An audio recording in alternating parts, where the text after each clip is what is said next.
evening and welcome to the October 22nd, 2025 meeting of the Lower Merion Board of Commissioners. We have 3 meetings this evening. We have a Police Committee meeting, a Finance Committee meeting, and then a full Board of Commissioners meeting. Before we start, please silence your cell phones. There is amplifying equipment available for those who are having difficulty hearing. The room is also equipped with telecoil technology. And later, when the floor is open for public comment, we will first take comment from those who are present in the room. We will then turn to those who are attending virtually by Zoom. If you are here in the room, we're going to ask that you use this podium to your left. And you can pick up the microphone. You have to hold that close to your mouth for us to be able to hear you clearly. We ask that you introduce yourself before beginning your comments. We're going to start this evening with the Police Committee meeting. I recognize as Chair, Vice President Kramer.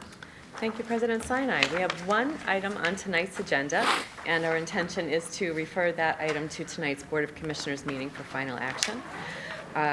So I will now make a motion to recommend to the Board of Commissioners authorizing the Township Manager to make conditional offers of employment to 4 probationary police candidates who have fulfilled the civil service requirements for eligibility. Do I have a second? Thank you, President Sinai, and I will turn over to Superintendent Block for more information. Good evening, Commissioners. Before you this evening on the Police Committee agenda is the request, as Commissioner Kramer stated, for 4 conditional offers. This is in line with our ongoing recruitment process for hiring the officers. 3 of these officers, if the conditional officers are approved, already have the police academy, so they will be able to begin their field training officer program once they complete the requirements of the conditional offer. And the 4th candidate will attend the Montgomery County Police Academy, which starts the first week in January of 2026. So again, we continue to move through the background investigations. As you recall, last month we had 4 conditional offers that we had requested that was approved by the board and issued by our Township Manager, Ernie McNeely. 3 of the 4 are still here with us. One of the individuals left and went to another department before they started here. So it's a constant competition, but we continue to endeavor to fill all the ranks. Thank you, Superintendent. I will now turn to public comment. Is there anybody in the room who would like to comment on this item? Can you just speak up, please? Sure. Is there anyone in the room who would like to comment on this item? No. Anyone on Zoom, Madam Secretary? No one has their hand raised. Okay. Any questions or comments from the board? Yeah, quick question, if I may. Thank you very much, Superintendent. We had some amazing statistics of the number of people who were applied and were moving on the process. Maybe unfair to ask you if you recall the numbers of how that worked out. We have several spreadsheets on that. I will email it out because there's a lot of data that's involved in that, Right. Where it is. But when we went through the entire process, we had 71 people that were entering the background, and the longitude on that was 724 people that originally registered to take the examination process. But we'll have that forwarded out for the board again, so you can see the different numbers and where the breakdowns are and how many people showed up and who didn't. All right, very good. Appreciate that greatly. It's amazing that that 724 was a startling number, as was the 71, but we need a bigger net to go ahead and attract people. Correct. So. And what we're seeing, in law enforcement in general, when we give the examinations, it's usually 50% of the people show up that signed up. So if you have 700 people that signed up, if you get 350, that's about average. Mm-hmm. So that's what we're working with. All right, thank you very much. You're welcome. Any other commissioner comment or questions? I'll just say thank you again, and to command staff, everybody who's been involved in vetting candidates and bringing forward qualified candidates as quickly as possible. And I thank you and the board for their ongoing support with this. Thank you. Thank you. All in favor? Any opposed? No abstentions. Madam Secretary, that passes us unanimously. Thank you. And that concludes the business of the Police Committee. Thank you very much, Vice President Kramer. The next committee meeting for this evening is the Finance Committee. I recognize its Chair, Commissioner Zoll. Thank you very much, President Sinai. There is but one item on tonight's Finance Committee agenda. It's for the committee to consider awarding a contract for janitorial services. To get things underway, I will move that the Finance Committee recommend to the Board of Commissioners approval to award a contract for janitorial services to Paul's Building Maintenance in accordance with proposals received on Thursday, September 18th, with the recommendation of the Chief Financial Officer and approval of the Director of Public Works in the total one-year contract amount of $385,839. Do I have a second? I do, from Vice President Kramer. I'll ask our Chief Financial Officer, Adam Chomsky, to tell us more. Thank you, Commissioner Zelov, and good evening, Board of Commissioners. This is a contract that comes forward to you from time to time for janitorial services to our various township facilities. This was bid through our PIN bid procurement platform, and we received a remarkable 19 submissions and proposals. Partially the reason I'm bringing it to you tonight and not 2 weeks ago, to give the committee time to work through all those proposals. The committee ultimately focused on the bottom half in terms of cost and really zeroed in on the bottom 5. The lowest 2 by cost were not selected due to a combination of reference checks, questionnaire responses, and sufficient experience in the region. The committee ultimately focused on the awardee this evening and one other vendor, and Paul's Building Maintenance was the preferred vendor of the selection committee based on their thorough response, excellent references, and competitive pricing. The contract award tonight in the amount of $385,000 does not include the Ardmore Community Center, which is under construction. Pricing was included for that facility based on floor plans, so that if this contract is extended into 2027, we would have that pricing in hand. This is a one-year contract with option to renew across 3 years. Thank you, Adam. Are there any members of the public here in the room tonight who have any questions or comments on this item? Seeing none, Jody, are there any online who have any questions or comments? No one has their hand raised. Okay, so committee questions or comments, I would just observe, as you've said, Adam, based on your very detailed memo, it's a very thorough process, and for the first time, it will include disposal of compost to the compost-specific waste stream from all of our township buildings. And so that's a important step. So with that, do other committee members have any questions or comments? Okay. Seeing none, the motion has been made and seconded. All those in favor, raise your hand. Are there any opposed? Any abstentions? Thank you, Madam Secretary. That item carries unanimously. President Sinai, a very quick Finance Committee this evening. Thank you very much, Commissioner Zelov. With that, we're going to turn to the Board of Commissioners meeting with the October 22nd, 2025 meeting of the Board of Commissioners of the Township of Lower Merion. Please come to order and all rise for the Pledge of Allegiance to the flag. I pledge allegiance to the flag of the United States of America and to the republic for which it stands, one nation, under God, indivisible, with liberty and justice for all. Madam Secretary, will you please call the roll? Thank you, Mr. President. Mr. Bernheim. Present. Mr. Churchill. Here. Mr. Courtney. Here. Ms. Epstein. Here. Mr. Gabbard. Present. Mr. Grimes. Here. Ms. S. Kramer. Here. Ms. G. Kramer. Here. Dr. Rossman. Here. Mr. Stevenson. Present. Mr. Whalen. Here. Mr. Woodring. Here. Mr. Zella. Here. Mr. Sinai. Here. Mr. President, we have a quorum. Thank you very much, Madam Secretary. I'm going to start with a motion to approve the minutes of a stated meeting of the Board of Commissioners held on September 17th, 2025, as distributed. Do I have a second? Thank you, Vice President Kramer. All those in favor, please raise your hand. Opposed? Abstentions? Madam Secretary, that carries unanimously.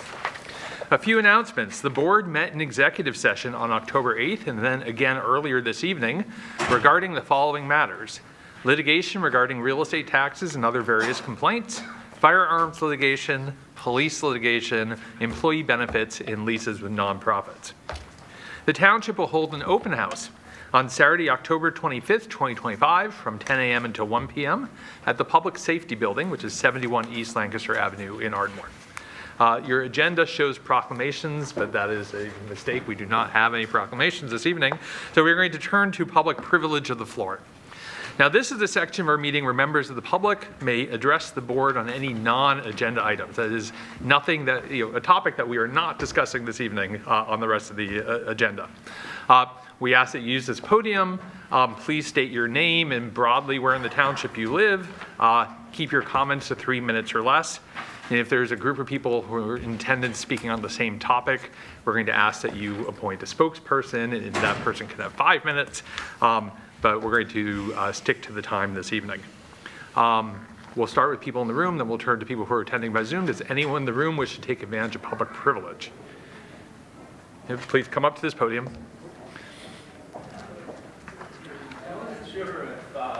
Yeah, just come here and. My first time being. Yeah, absolutely.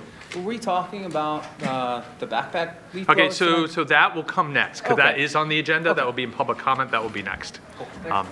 It's a good question, right? This is for anything that's not on the agenda tonight. Okay. Jody, any? Just want to make sure.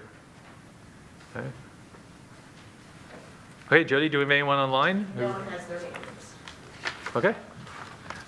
Okay, so then we're going to turn to public comment. This is the section of the meeting where members of the public may address the board on any agenda items. So anything that's on our agenda for the rest of this evening, this is the point where we're going to take comment on. It's not like a committee meeting where we take comment later when we're actually discussing the item. We take all the comments up front, and then later we go to the items in turn. Be aware it's the practice of this board that we respond to comments at the end after we've heard all of them. Okay, so we're going to just ask that you come up, make your comment, and then we'll just move through, and then we will turn to the people who are attending virtually.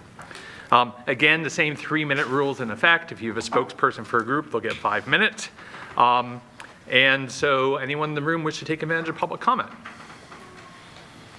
You don't need to raise your hand. Just come up, get in line behind each other.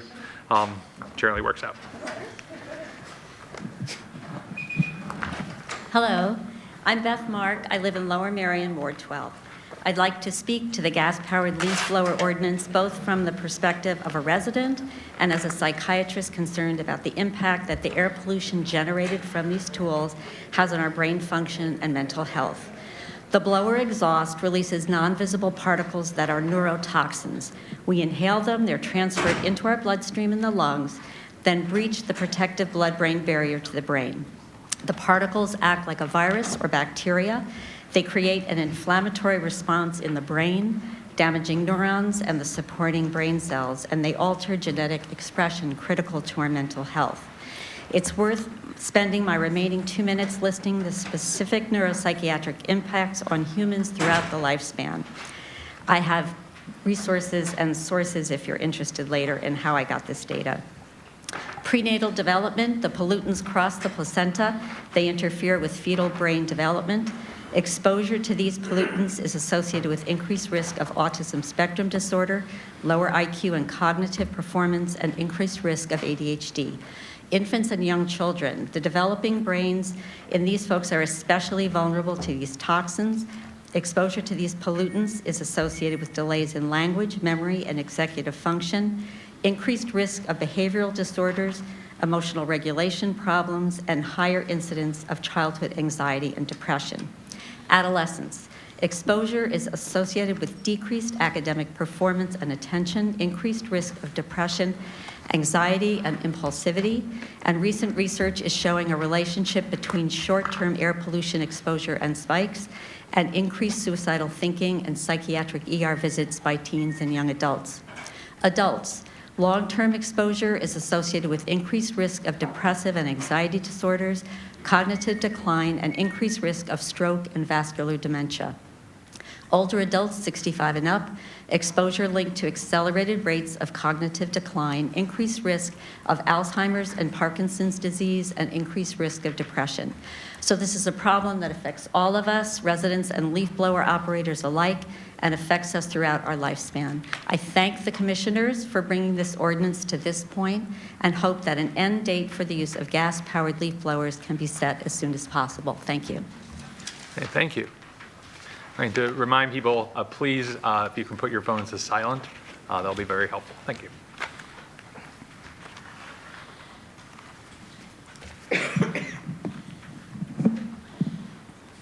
Good evening. I am Barbara Gilmore, and I have been a resident of Gladwin and Waverly Heights since the end of 2013. I've lived in several different states and amid both good and bad development, and I believe Waverly proposed expansion to be bad development. I am opposed to it. The years since its origin in 85-86 shows a trail of continuing and contentious expansion, which, if this project goes forward, I believe will result not only in overdevelopment now, but also lead to further development in the future to the detriment of the area. I have 3 issues of major concern. They are overcrowding, environmental degradation, and health risks. Overcrowding, there are 3 aspects to this: people, cars, and units. You will be told we have 270 residents, whereas the total census is around 350 plus residents, plus their many aides. I don't believe the infrastructure will support adding another estimated 50 residents and however many aides. With respect to the number of units allowable, in 2005, the commissioners agreed to not count assisted living units toward the maximum allowance units per acre. We have 49 such units fitting the definition of dwelling unit. That, if counted, would put Waverly at 267 units, 20 units over the allowed number. I believe that 2005 agreement should be revisited. Environmental, the project will have a severe and permanent impact on the physical property and on the lives of us who live there. We will be losing open space, open ground, and old-growth trees, thus eliminating viewscapes from several points on campus, some of the very reasons people are drawn here. I urge you to send this project to the Environmental Council for its thoughts on the degradation it proposes. Health risks, we're told the project will take 2 years to complete. I believe it will be longer, considering the shortage of skilled workers in the construction industry, which never recovered from the COVID years. Indeed, it is taking 6 months to a year or more to turn over just 1 unit here at Waverly. So that means years of noise pollution, construction noise being one of the worst noises affecting the health of individuals. Harvard Medical Magazine cites studies that show health effects include hearing loss, tinnitus, cardiovascular disease, memory impairment, and several other diseases. I see no effort by Waverly to mitigate the construction pollution. One would think a continuing care community would be sensitive to this. I urge the commissioners to seek Health Advisory Council advice on this. Finally, we are told that Waverly's focus is now on growth and expansion. I believe this project is opening the door to what is becoming an apartment complex in the middle of lovely individual homes. I understand this is a by right situation. So I'm going to need you to sort of finish up your sentence. If that was a 3-minute timer. Nevertheless, okay, I believe by right should not permit development that will overcrowd a property, degrade the environment, or endanger the health of residents. Thank you. Okay. Thank you. In just one word on the 3-minute limit that we impose, there are a lot of people here tonight. We want to give a fair shake to everyone. That's why when the beeper on this timer goes off, I cut you off. I understand that, but I am representing a couple of other people, too, who did not show up tonight.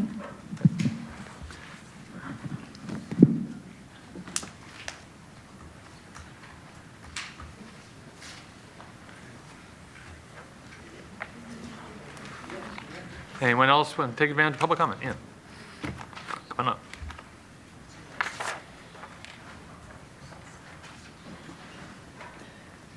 Good evening. My name is still Craig Olliner. I live with my family in Marion Station.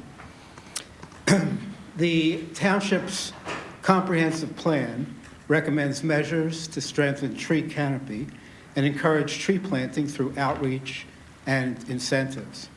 I'd like to address the current status of encouraging tree planting through outreach, vis-a-vis street trees. Encouraging tree planting through outreach. As per publicly available data on the township's website, Bartlett's soon-to-be-released tree survey shows a 1.2% absolute and a 2.2% relative decline in township-wide tree canopy over the 12 years of the study. With an estimated 1 million township trees, that's a loss of 22,000, or an average of 5 trees a day, every day, for 12 years, every day. The situation for street trees is worse. Although these right-of-way trees account for only 20,000, or 2% of the township's total, they are arguably the most important due to their high visibility and aesthetic value. The township is planting 200 street trees annually, but Bartlett estimates that 600 are needed to maintain canopy and the many other ecologic, health, social, and economic benefits of trees. Conventional wisdom is that the number of street tree requests is low because property owners do not want trees. Ostensibly, they don't want to rake the leaves, or they're concerned about sidewalk damage, or they're just too busy doing other things to pay attention. But based on my experience in speaking with scores of homeowners, application number is low, not because of a lack of desire, but because of a lack of knowledge. Few property owners know about the township's shade tree program, and fewer still know that there's a way to request a tree. And that's because there's virtually no direct outreach. For many months now, I've been working with the Shade Tree Commission and staff to generate more tree requests. The first initiative is to inform those who've had a tree removed that they may be eligible for a replacement tree and about the application process. Those who lose a tree are most likely to want a new tree, potentially leading to 200 additional requests per year.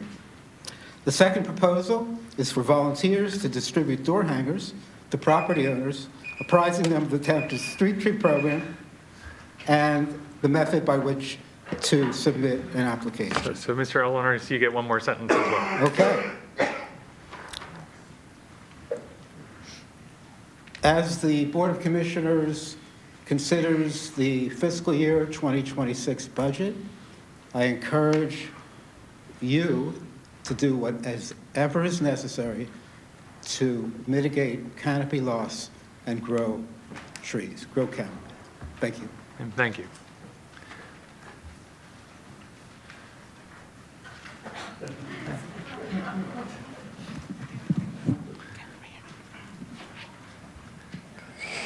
Hi, my name is Vienna, Vienna Drew Sullivan, and I live on the street, Schiller Avenue, and I live in Penn Valley, but my neighborhood's called Narberth, and I am here to tell you that we need speed bumps and stop signs so children like me can go safely across, so people don't bump into children and they can slow down if they're going fast, and so people can stay wherever they want to go, for buses as more stop signs to be safe in Welland, and also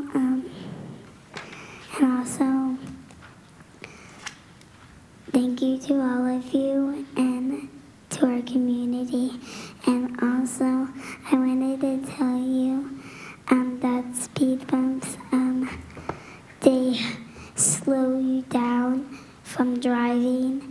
because you can't fly over. It would make an accident in your car.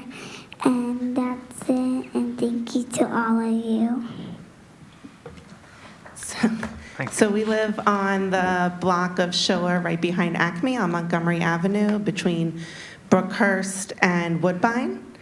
And a lot of people cut through our street to avoid the lights on Montgomery Avenue and fly pretty fast. And the first block that they come to at Schiller and Brookhurst, there's only 2 stop signs. It's not a 4-way stop, which allows people to kind of go pretty quickly down it, is the first thing. And then the stop sign on Schiller between Brookhurst and Woodbine, again, for those people that are kind of driving, trying to avoid those lights on Montgomery Avenue.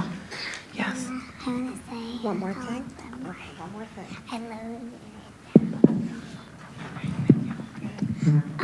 One more thing, and then we're done. Okay.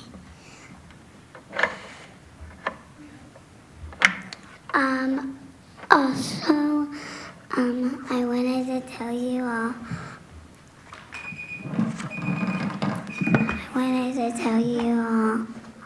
That thank you to all of you, to our community, and to anybody.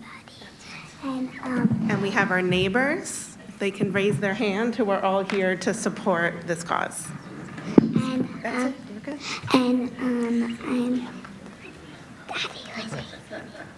Say thank you. Thank you, everybody. And my dad was eating.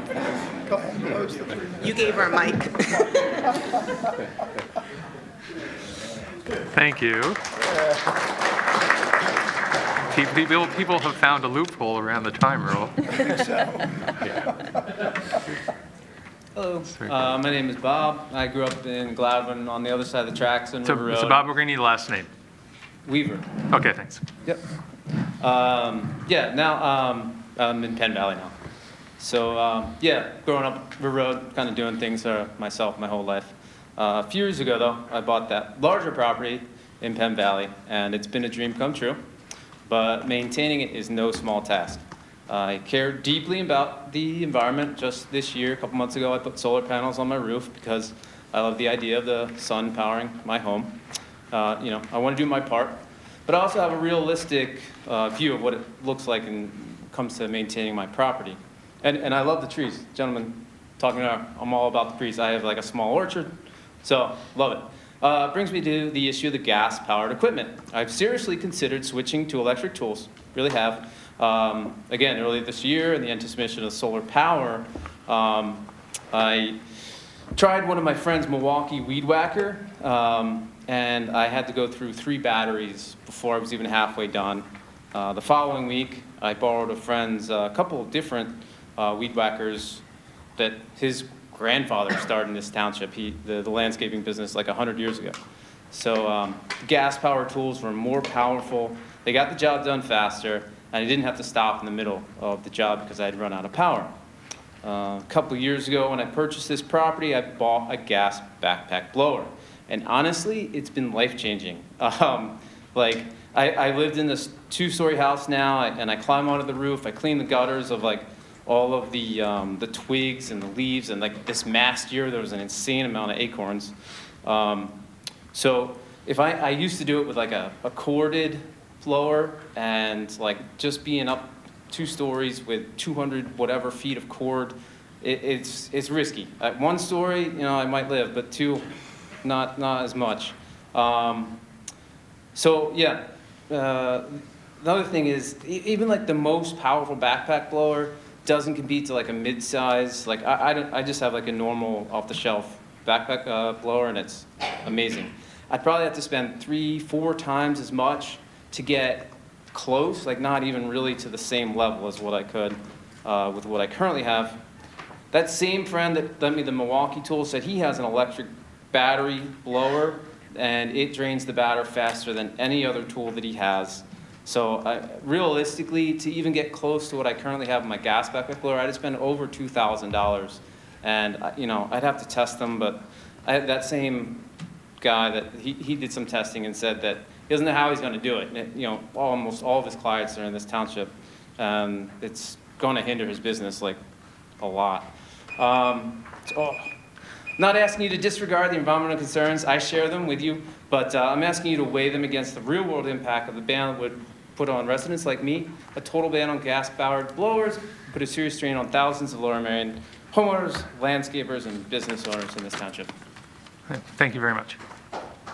Okay, so the ground rule here is that we do not, come on up. We do not applaud, we do not cheer, right? First off, it will take us all night to get through the meetings, but it's also, it ends up being not fair to speakers who don't get applause if other people do, right? It sort of makes for an awkward environment.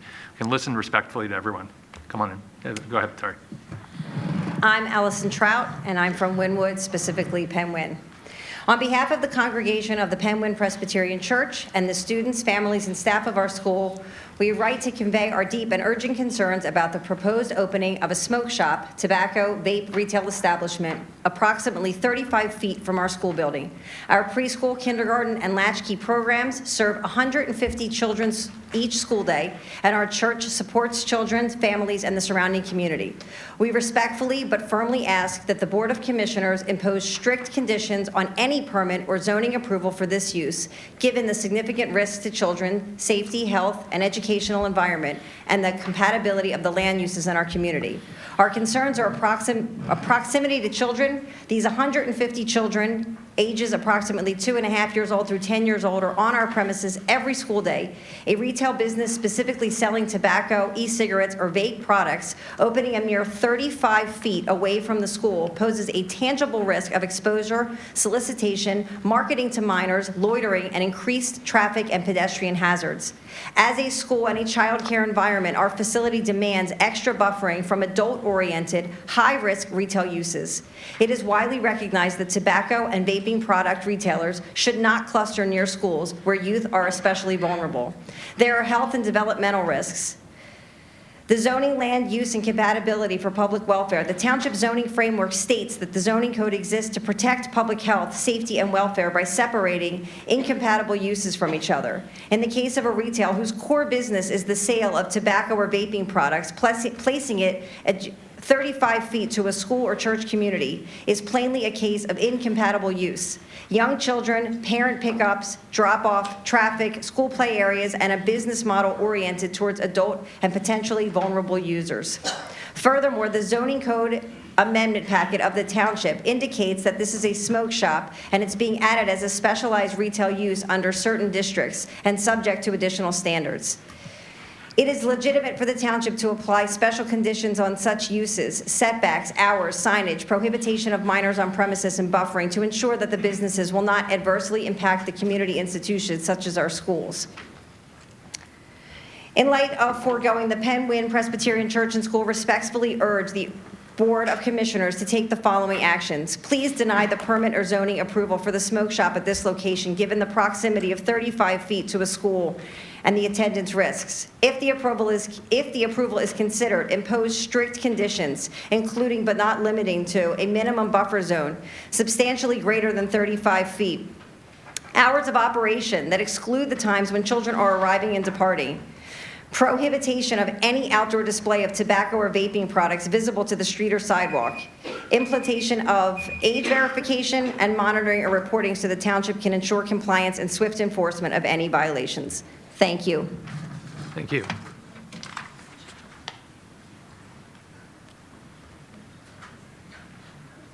Hello, I'm Kathy Greenland. I live in Penn-Wyn, and I'm here to speak on behalf of the Penn-Wyn Civic Association about the vape shops. As many of you know, there will soon be a vape shop in the small retail space along Manoa Road near the intersection of Haverford Road.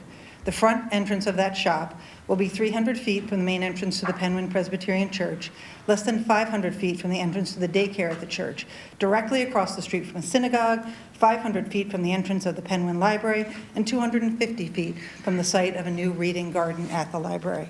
The Penn-Wyn Civic Association supports the efforts of the Lower Merion Township Board of Commissioners to define significant tobacco retailers as a specialty category of retail that should be subject to increased regulation and acknowledgement of the potential harms that tobacco poses to the public health.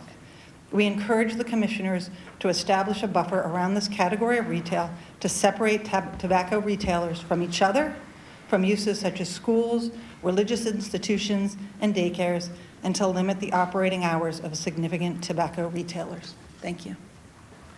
Thank you. Thank you so much for this opportunity to speak. My name is Claudine Kohik, and I'm a resident of Penwyn, also a mother of 2 little boys, 10 and 13. Well, not quite so little, 13. So I am also here to speak about the upcoming vape shop on Manoa Ave. Importantly, also, I am a member of the Penwyn Library Board, and I speak in that capacity on its behalf. We are in acknowledgement that this shop may open regardless of any advocacy around it not opening under current zoning, but in consideration of the proximity to church, to synagogue, to the library, to the schools, wonder if this could be used as a case study to potentially inform future buffer zone considerations for something like a smoke or vape shop.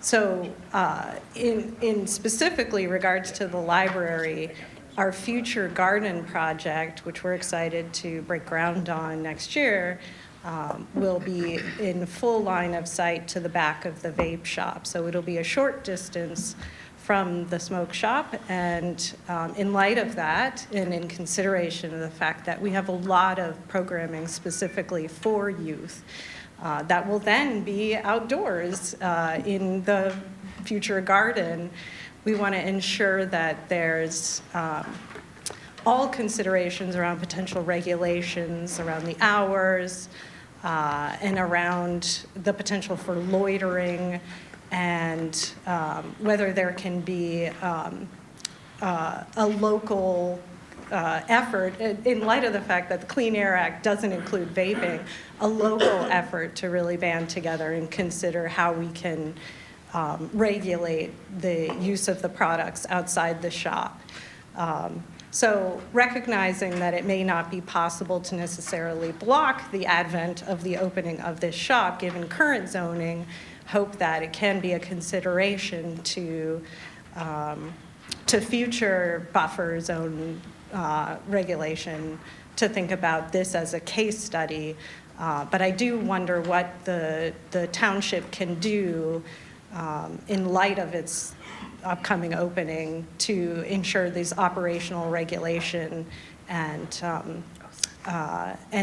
potential for loitering, because we really just don't want the youth, especially as they're enjoying the library programming, to have line of sight and to be subject to that.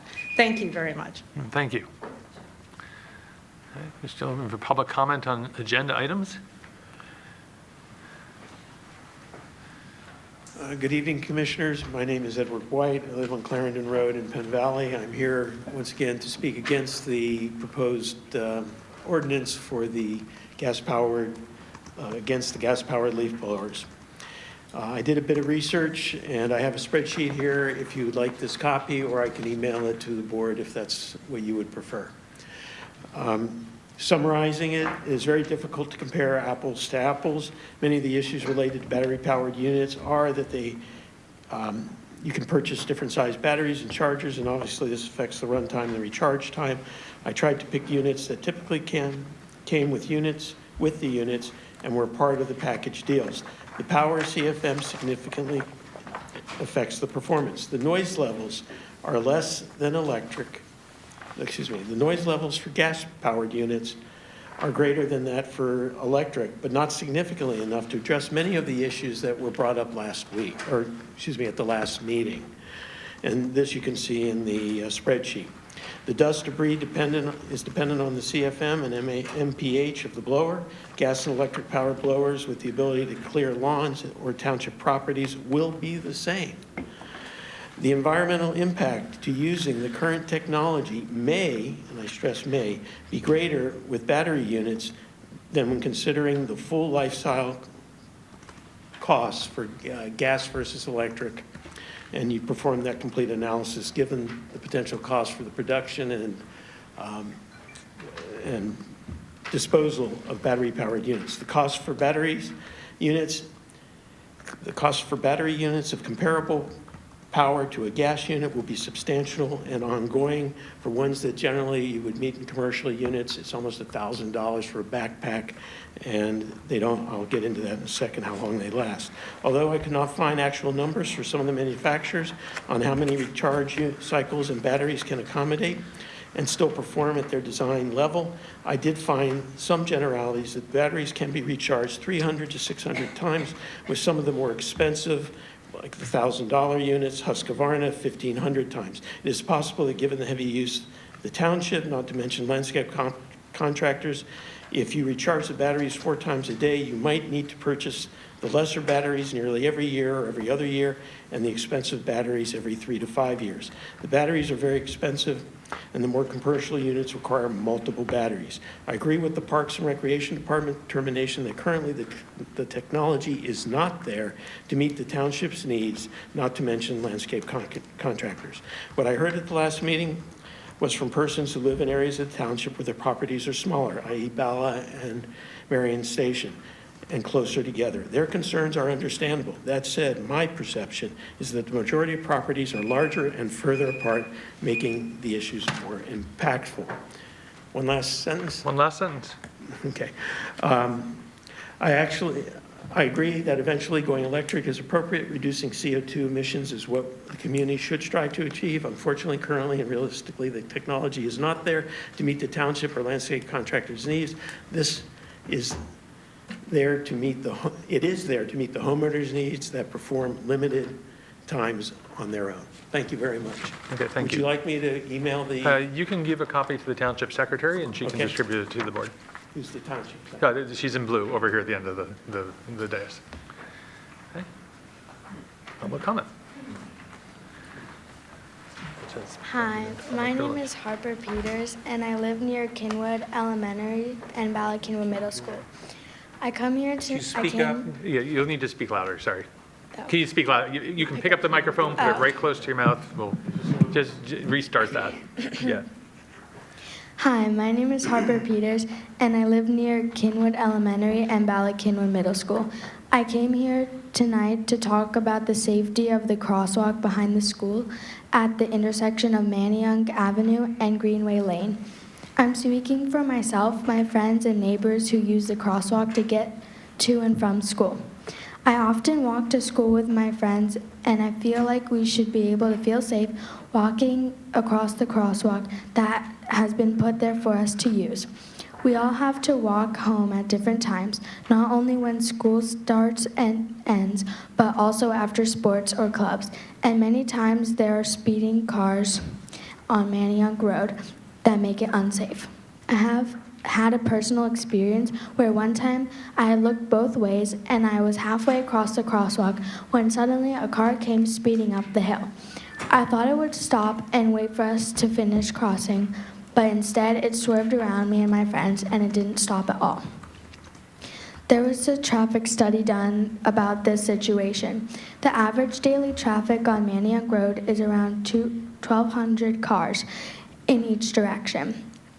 439 cars in one direction and 476 in the other direction. We're going 10 to 40 miles per hour over the speed limit of 25. That's 915 of the daily 1,200 going over 25 miles per hour, even in a school zone. And several cars were even recorded going 50 to 65 miles per hour, which is the speed that cars go on the highway. It's hard to see cars coming from the left because it's downhill. So we look and don't see any cars, but a car might come while we're crossing. With cars going as fast as the report said, this is something that is very dangerous for walkers because the cars can come out of nowhere. From the other point of view, the walkers may also be hard to see for the drivers. We're asking for your help to make this crosswalk safer for us to use on our way to and from school. I'm asking on behalf of the walkers that you use whatever you think is best to slow down the drivers so there's not a risk of a person getting in an accident. Thank you.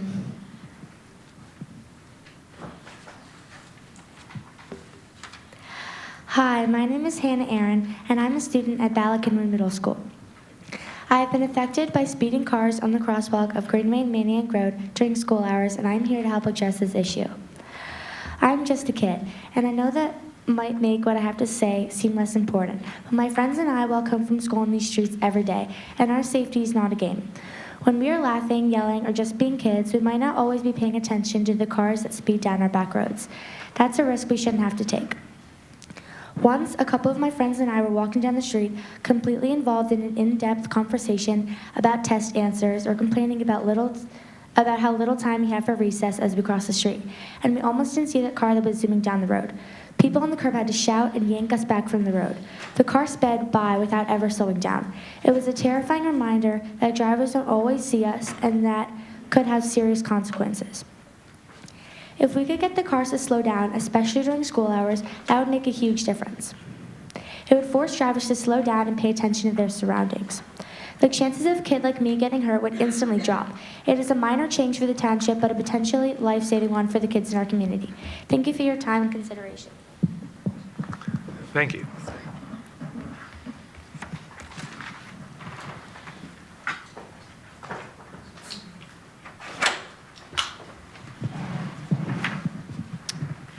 Good evening. My name is John Fisher. I'm a resident of Marion Station, and I just wanted to add a recent data point to that conversation that was just brought up about the intersection with Greenway Lane and Manayunk Road. So I'm a parent of 3 children, all of which have gone or currently go to Kinwood Elementary or Balakinwood Middle School. Last week, I was walking with my daughter to Kinwood Elementary in the morning. It was 9 o'clock in the morning. We had crossed that road to Greenway Lane onto Manayunk Road. There was a van or an SUV. It was hard to see because it was moving very fast, and it was literally going down very quickly and went on the opposite end of the road. So it was going on the left-hand side of the road, passed not 1, but 2 cars. It was on the wrong side of the road as it passed that very intersection that we're talking about, that walkway on Greenway Lane. So, thankfully there was no one crossing across that intersection at that point, but certainly you can imagine how catastrophic it would have been if that were the case.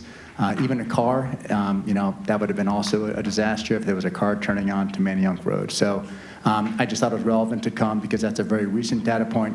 It was a particularly egregious, event. I mean, I haven't seen that in the past, but certainly after talking to neighbors, it seems like unsafe driving practices are pretty common in that area. And I think as the commissioner and the various committees evaluate interventions in that area, it's important to realize and to recall that these walkers are young, they're inexperienced, and you met a couple middle schoolers, but there are elementary school kids, 3rd and 4th graders who do that walk independently. They're hard to see and very inexperienced. So please consider that as you evaluate the various interventions. Thank you. Thank you. Anyone else wish to take advantage of public comment on agenda items? Hi, good evening. My name is Barbara Erskine, and I'm going to talk about leaf blowers a little bit. A lot of people have covered other things, but I'd like to cover the issue about the lithium-ion batteries themselves. From a giant worldview, this stuff is mined under very negative circumstances.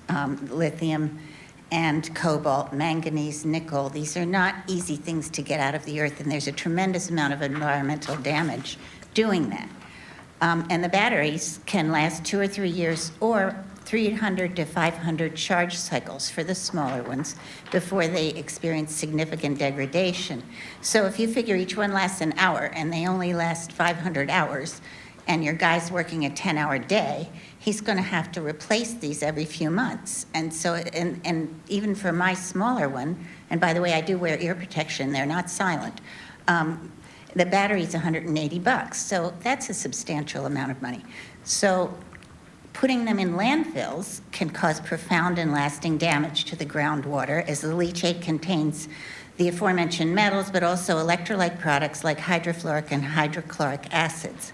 There's a danger of fire and explosion if the lithium cell with some charge left and it is crushed or pierced, it'll short circuit, which causes a condition known as thermal runoff that leads to combustion or explosion. They're going to be thrown in the trash. I really like my trash guys, and I don't want the trash trucks to blow up or catch on fire because they're not being properly disposed of. So people, okay. Then I brushed up on my Spanish. I went around and I talked to a lot of landscapers, little guys, big guys, everything.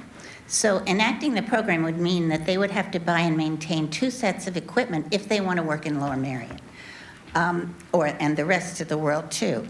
The smaller 3 guys said they just won't work in Lower Merion if that's the case. They can't afford it, the battery stuff and everything. The larger ones might be able to work it out because they have the wherewithal to do that, but they'd have to pass on the substantial equipment costs to the customers as well as charging for the extra time necessary to do the work due to the efficiency difference between the 2 kinds of equipment. Locally, there are a few places that will take these batteries to recycle, not many, so if the township imposes this, I think it must also offer a recycling program for people to bring these batteries back and educate them on that you have to cover the terminals so they don't touch each other because then they catch on fire or can. So the deal is the technology is evolving. There's a new plant in Oklahoma, there's one in Georgia. As it becomes more and more profitable to recycle these batteries at major recycling centers, I think that this will make sense on a large scale everywhere. Right now, I think it's a wonderful proposal, but before it's time, I think we need to let the economics and technology catch up before it's imposed on the residents and landscapers of our township. Thank you. Thank you.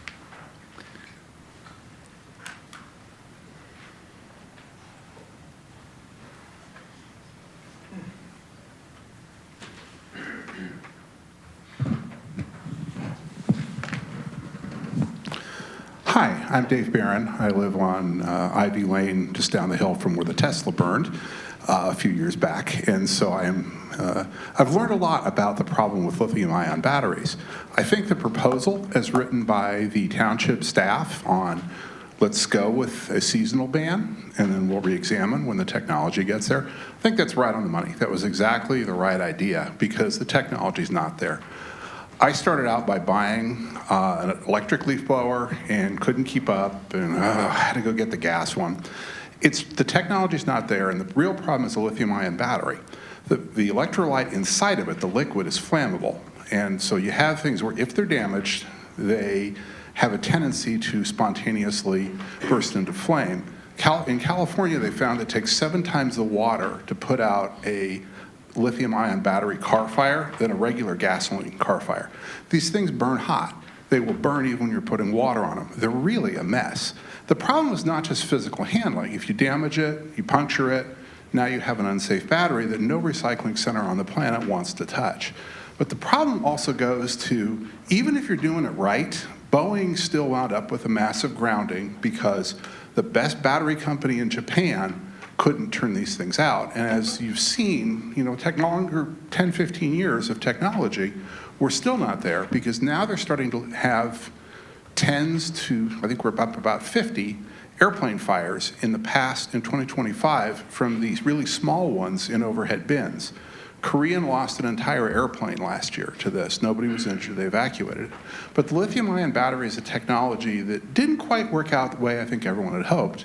And there are other technologies coming, solid-state batteries and the rest of that. So I would ask that let's wait for the technology to be there. And I think what the township guys said was, hey, we'll reevaluate, see if the technology works. When they're happy, they will have figured out how to recharge these things. Because I have 2, and I only charge them when I'm watching them, basically in the same room. Imagine if you're a landscaper that's got 40 of these things on a truck, you're going to have a much bigger fire problem there.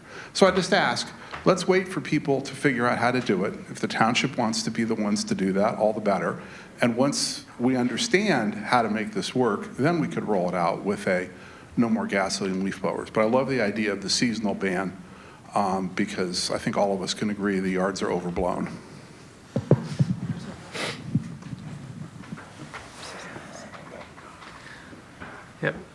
And you don't need to wait for public comment. People can just sort of come here and wait till they're next in line, and we can keep this moving along. Come on up.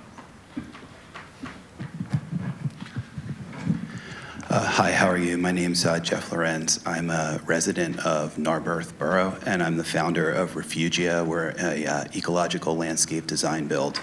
So I kind of stand in two worlds on the gas-powered leaf blower issue. And I sat through the meeting a couple weeks ago just as a listener, because I find it to be a very complicated situation, just even in the folks that have gotten up at the podium this evening, and we're kind of all across the spectrum on various issues, various concerns, from health, environmental issues, where the technology is, the cost of the equipment. One of the commissioners at the meeting also mentioned something about this is also an aesthetic decision. To clear leaves off properties with leaf blowers is also an aesthetic decision that people decide to do with their property. So it's a complicated issue. And so in thinking about this, I just wanted to propose in the idea of thinking about the ban and how it gets either rolled out or how it gets thought about. Like, we're kind of talking around, I think, the greater issue, which is how do we make this mutually beneficial, right? If we just wag our fingers at everyone, we're not going to find common ground. So how can we kind of find mutual benefit in this? So I did a little bit of thinking about this.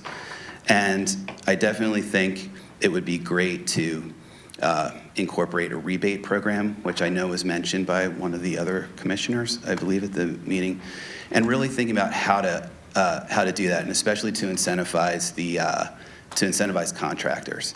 There's a lot of suppliers around here. Site One is a huge one for the landscape supply, or like that supplies Husqvarna, leaf blowers, et cetera. They are not going to turn down the opportunity to get in front of a couple hundred contractors that work in Lower Merion to figure out how to, as the technology advances, to be able to sell to those folks and maybe offer like discounted pricing. American Battery Recyclers, they work with multiple municipalities now around the country to recycle the lithium-ion batteries. So putting in an opportunity for contractors and homeowners to come back to the township. If the township helps kind of create this hub to allow for this to be easier to access. And so I just kind of like dubbed this, among other things, like a green light program. If contractors and homeowners want to learn more, they can, maybe they take a short information class or information session. Contractors get put on a preferred contractor directory, so we know who's at least learning about this, who's been, we don't want to say like a certification, et cetera, but I'll just jump ahead because I do want to just say that this could be a bigger conversation. As contractors, we have to permit work or ask the residents of Lower Merion to permit work, especially when we're trying to do stormwater work on people's properties to manage the stormwater on their properties. And if it takes months, years, costs thousands of dollars, they will not be able to go forward with initiatives that helps everybody and also helps with a kind of underutilized or undersized infrastructure for stormwater, among other things. So I've tried to talk to Paloma about this, and I would love a more direct channel for that. Thank you all. Okay, thank you. Hey, anyone else wish to take advantage of public comment?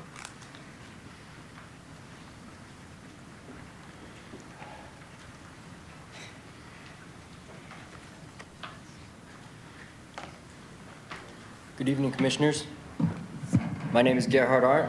I am the owner of Sustainable Lawn Care Services, a small local business based in Lafayette Hill that serves the Lower Merion Township. Since 2020, we've invested thousands of dollars in battery-powered equipment in good faith, adapting to what we thought would be the future of quiet, more sustainable landscaping practices. However, I'd like to highlight the real-world impact of an outright gas leaf blower ban on small businesses like mine. While we've made the shift, we found battery-powered tools simply do not yet offer the durability or performance needed for heavier duty tasks like leaf cleanups over multiple seasons. We've seen equipment wear out quickly, 2 to 3 years, forcing us to rethink our entire service model. Instead of focusing on full-range lawn care and leaf removal, we've had to pivot to services such as fertilization and weed control, where battery tools are much more adept to this. It's because they are lighter duty tasks and they can be more effective. My concern is that a blanket ban doesn't consider the financial burden this takes on small business owners. We do not oppose to quieter, cleaner equipment. We've led the charge since 2020, but we need solutions that support the community.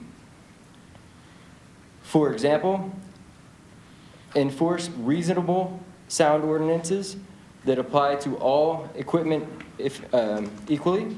Consider a buyback program for existing gas equipment, and financial incentives that also help to transition on a more realistic timeline instead of an outright ban. In short, please recognize the challenges small businesses face. We want to be a part of a solution that works for everyone, and thank you for your time. Okay, thank you. Please come up for public comment if you have public comment to make.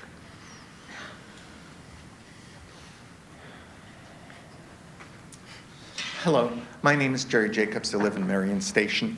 I have a couple of very specific points that I wanted to share. One issue that keeps coming up in the discussion of gas-powered leaf blowers is the increased cost to residential lawn services.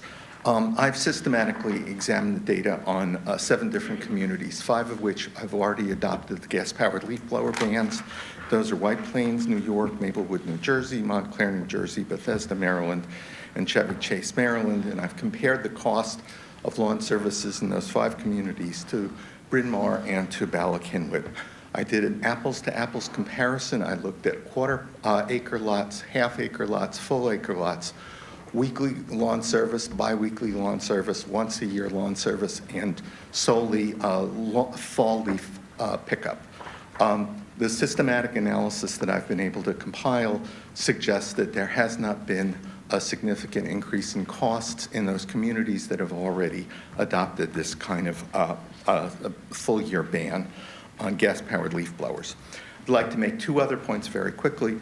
I've done a systematic review of news articles post-adoption of bans in all of those communities that I just listed, and I couldn't find any evidence cited in any of those news articles about systematic evidence of price increases in those communities to residential customers. Last point I'd want to make is that in 100+ communities that have adopted these bans, to the best of my knowledge, there have been no repeals of these bans. Some way people are figuring out a way to make it work, and I hope that we can too as soon as possible. Thank you.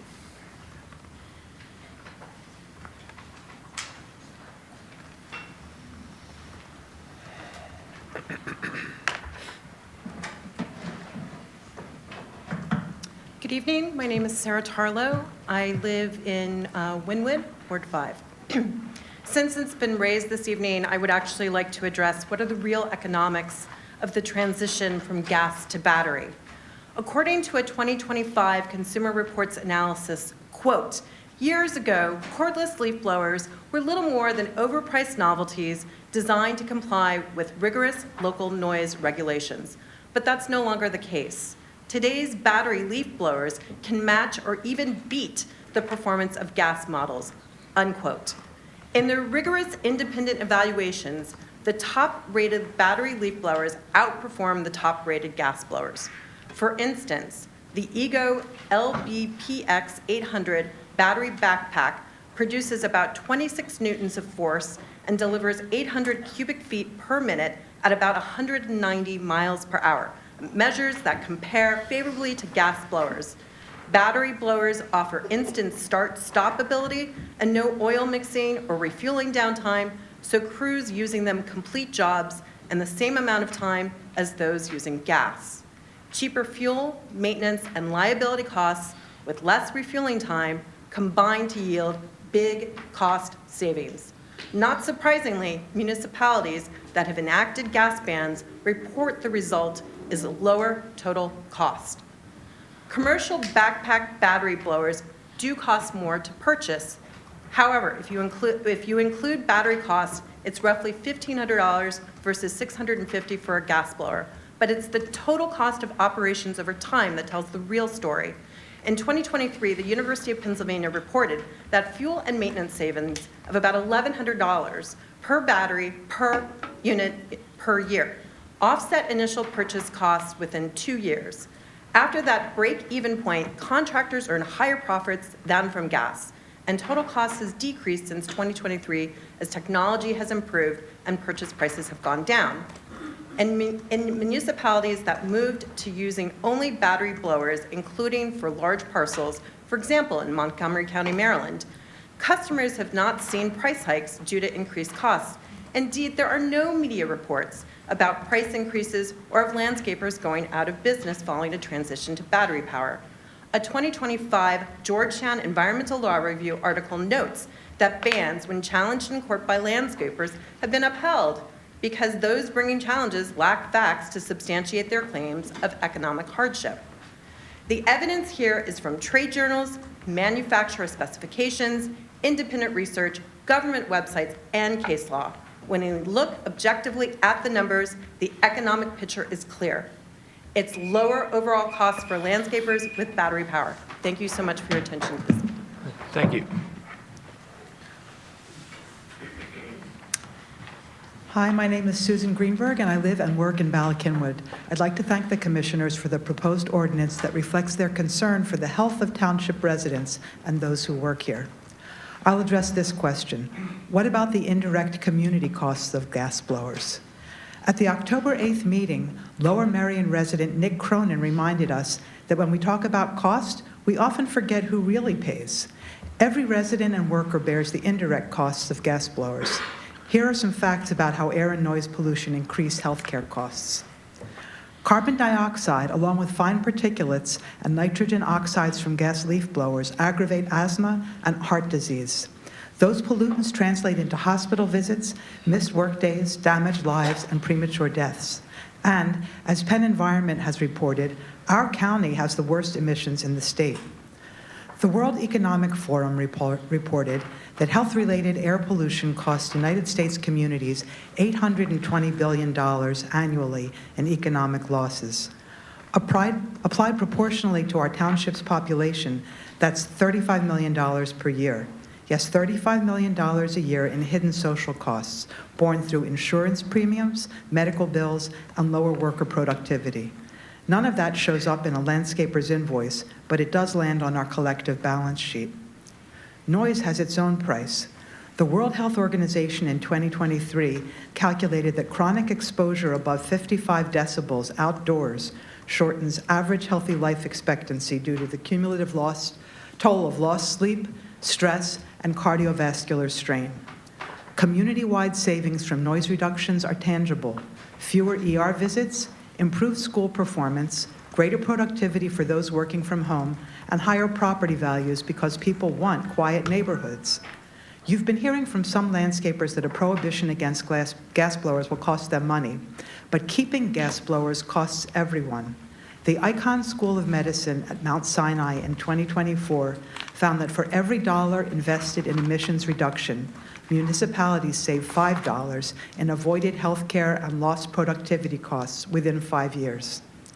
A modest short-term investment prevents exponentially greater costs over time. Protecting public health and well-being isn't only a moral choice, it's a fiscally responsible one. When we reduce toxic emissions and noise, we reduce hidden taxes on everyone's health and productivity. Thank you.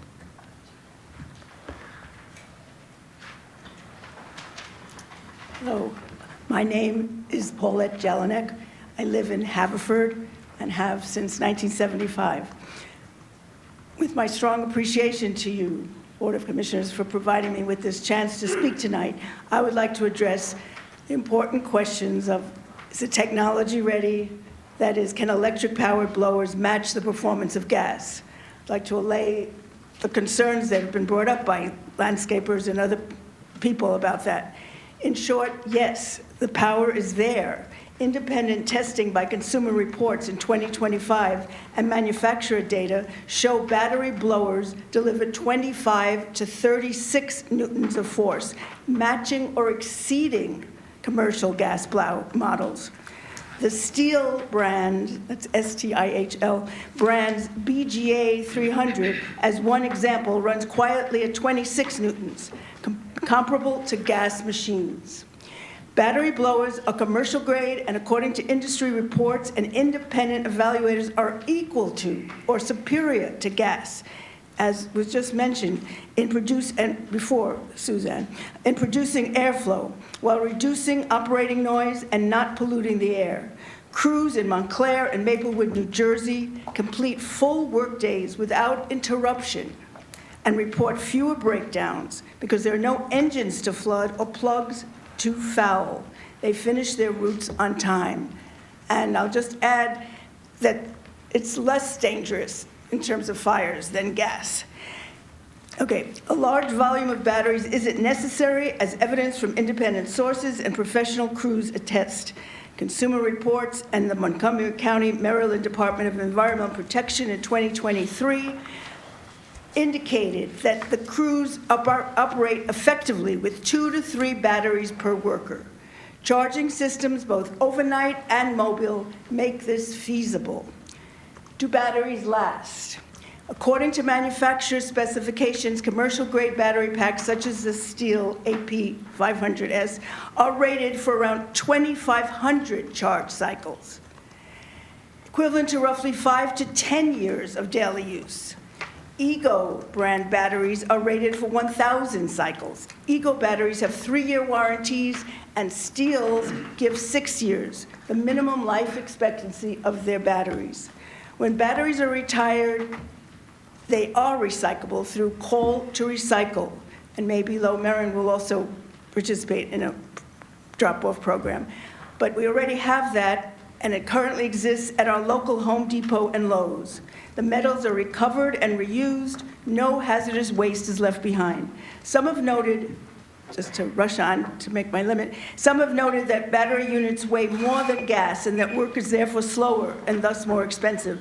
The newest commercial backpack models have addressed that problem and weigh about the same as gas units with comparable power. So that's your beat means the time. Okay, I'll just end. You've got the one It's proven economical and ready for full-scale deployment, so we can all benefit today from no toxic fumes and less noise. Thank you. Thank you.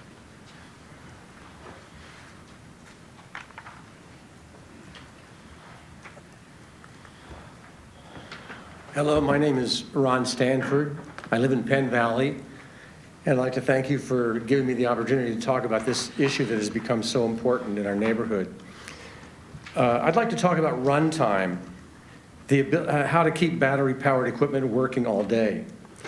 Commercial battery packs deliver 90 to 190 minutes of continuous operation, depending on how they're used. Unlike gas blowers, battery blowers don't have to be on full blast all the time. Their speed can be modulated and often stopped completely when they're not blowing. Gas blower engines keep running, as you'll hear, running loudly, even when they're not blowing. Crews rotate, charge batteries throughout the day, just as gas blowers are refueled throughout the day. But swapping out batteries is faster and safer than changing gasoline. There are a range of options for charging. Recharging is done overnight on standard 120-volt outlets. On the job, you use portable chargers. Charging hardware for a 4-port rapid charging mobile setup runs $1,000 to $1,600 per truck, including mounting and wiring costs. It's the portable power stations that enable all-day charging. They average under $2,000. So that's about $3,000 to $3,500 per truck for chargers and portable power stations. Some landscapers also add solar panels to their systems for continuous charging. According to Montgomery County and the University of Pennsylvania, fuel maintenance savings repay these capital investments within 2 years. Today, with costs of batteries and charging systems coming down, the savings over time after initial investment are even greater. Reliable runtime is no longer the obstacle it was even in recent years. Efficient batteries, rapid chargers, and practical mobile charging systems mean that technology is here already, and it's cost effective. Crews nationwide already use battery power successfully. We should too, to keep our community safe from the harms caused by gas blowers. And finally, there's the issue of lithium mining for batteries. It's gas, gasoline, fossil fuels, after all, not lithium that's our major environmental problem and the problem for our environment. If we're so concerned about lithium, then we should all give up our cell phones, laptops, and electric vehicles. They also run on lithium batteries. The obvious choice is to abandon gas blowers without delay. Thanks a lot. Thank you.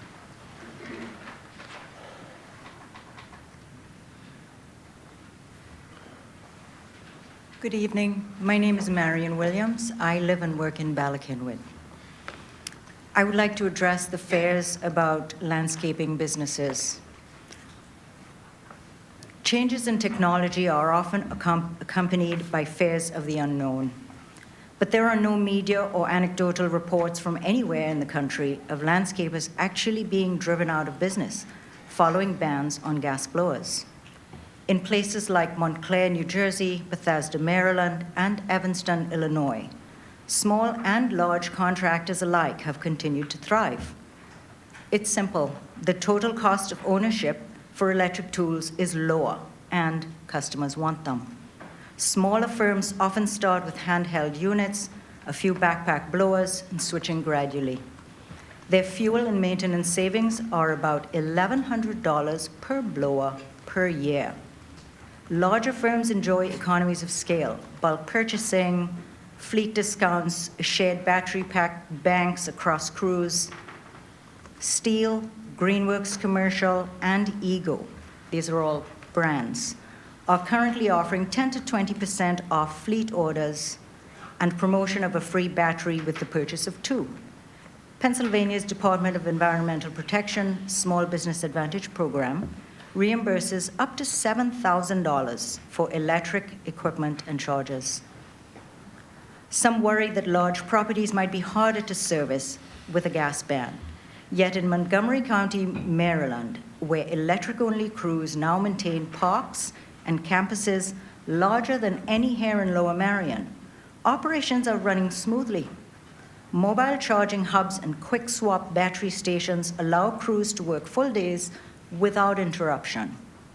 The reality is, if local landscapers were going out of business as a result of enacted bans, local news outlets would be reporting on the damage to the business community. We're not hearing these stories because it's not happening. If prices were skyrocketing, we'd hear about it. We're not.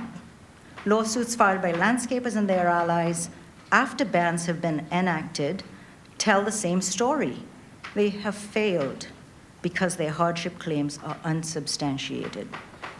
Businesses adapt, customers adjust, communities benefit. This ordinance, with its phase-out period, helps every landscaper, large or small, to get ahead of the curve. Ultimately, the switch to battery-powered leaf blowers strengthens, not weakens, our local landscaping industry. And everyone that lives and works in our township can be safer and healthier. Thank you very much for your time. Thank you.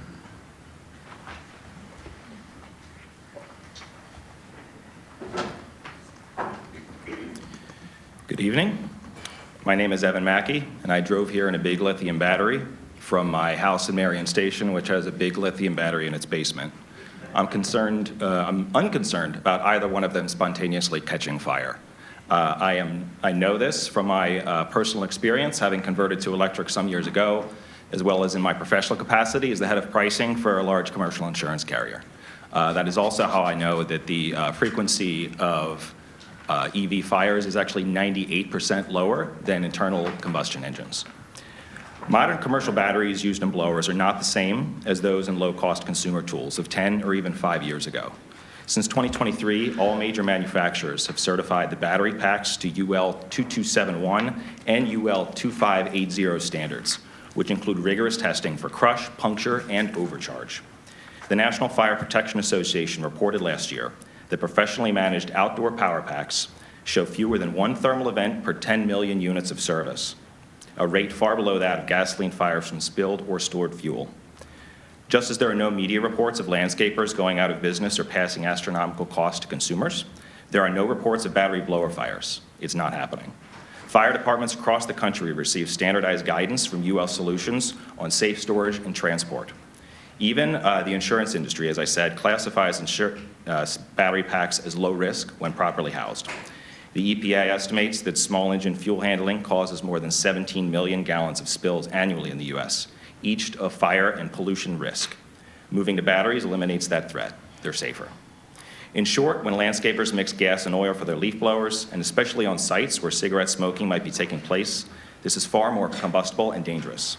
The assertion that lithium batteries pose a greater risk is not borne out by the facts. About recycling and disposal, every major car electric battery brand partners with Call to Recycle, the national program that collects and processes over 8 million pounds of lithium battery packs each year from retailers including our local Home Depot and Lowe's. Metals such as nickel, cobalt, and copper are recovered for reuse. Plastics are reclaimed for new casings. Nothing ends up in a landfill, and manufacturers pay into the system as part of an extended producer responsibility rules. The data is clear. Certified lithium systems are safer, recyclable, and long-lasting, while gas remains volatile and toxic. Let's implement a policy on present-day evidence and so protect the public's health as quickly as possible. Thank you.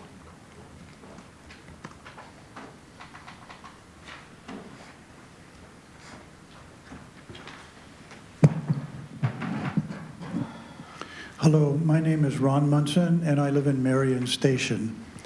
I want to thank the board for continuing to give thoughtful consideration to advancing the gas-powered leaf blower ban ordinance. I want to address this evening how we can ease the transition from gas.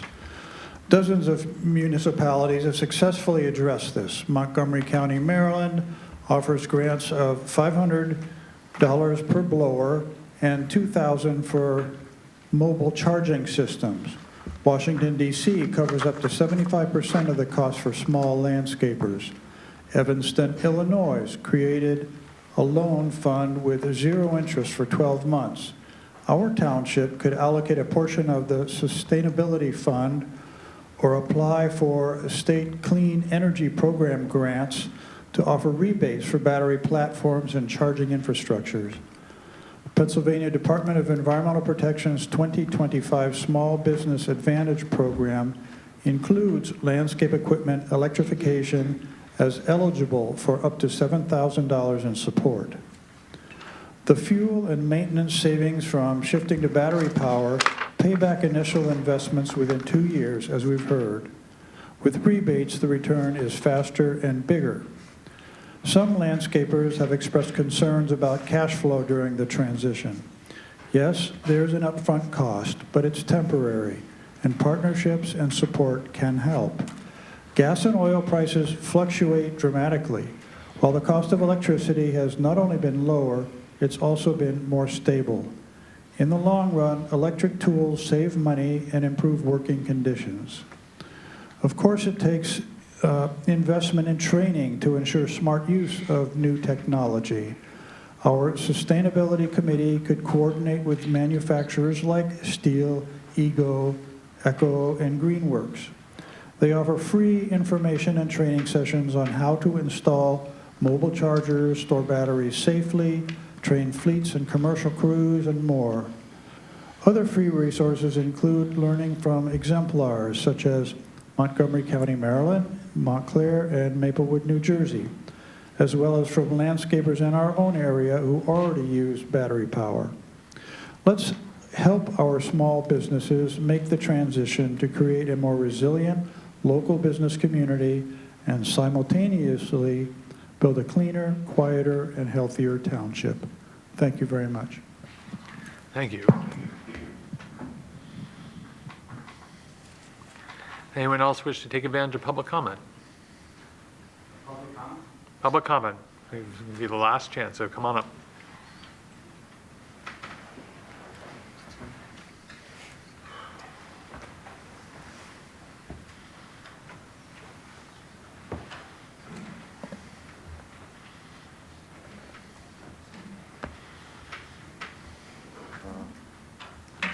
My name is Clonka McDermott. I've worked landscaping in this township for roughly 45 years. Sorry. I would like to start by saying on your public goal here today, but I think I'm going to scrap that, and I see we have a few new commissioners here today, so I'm going to get to some of the points that I need to talk about.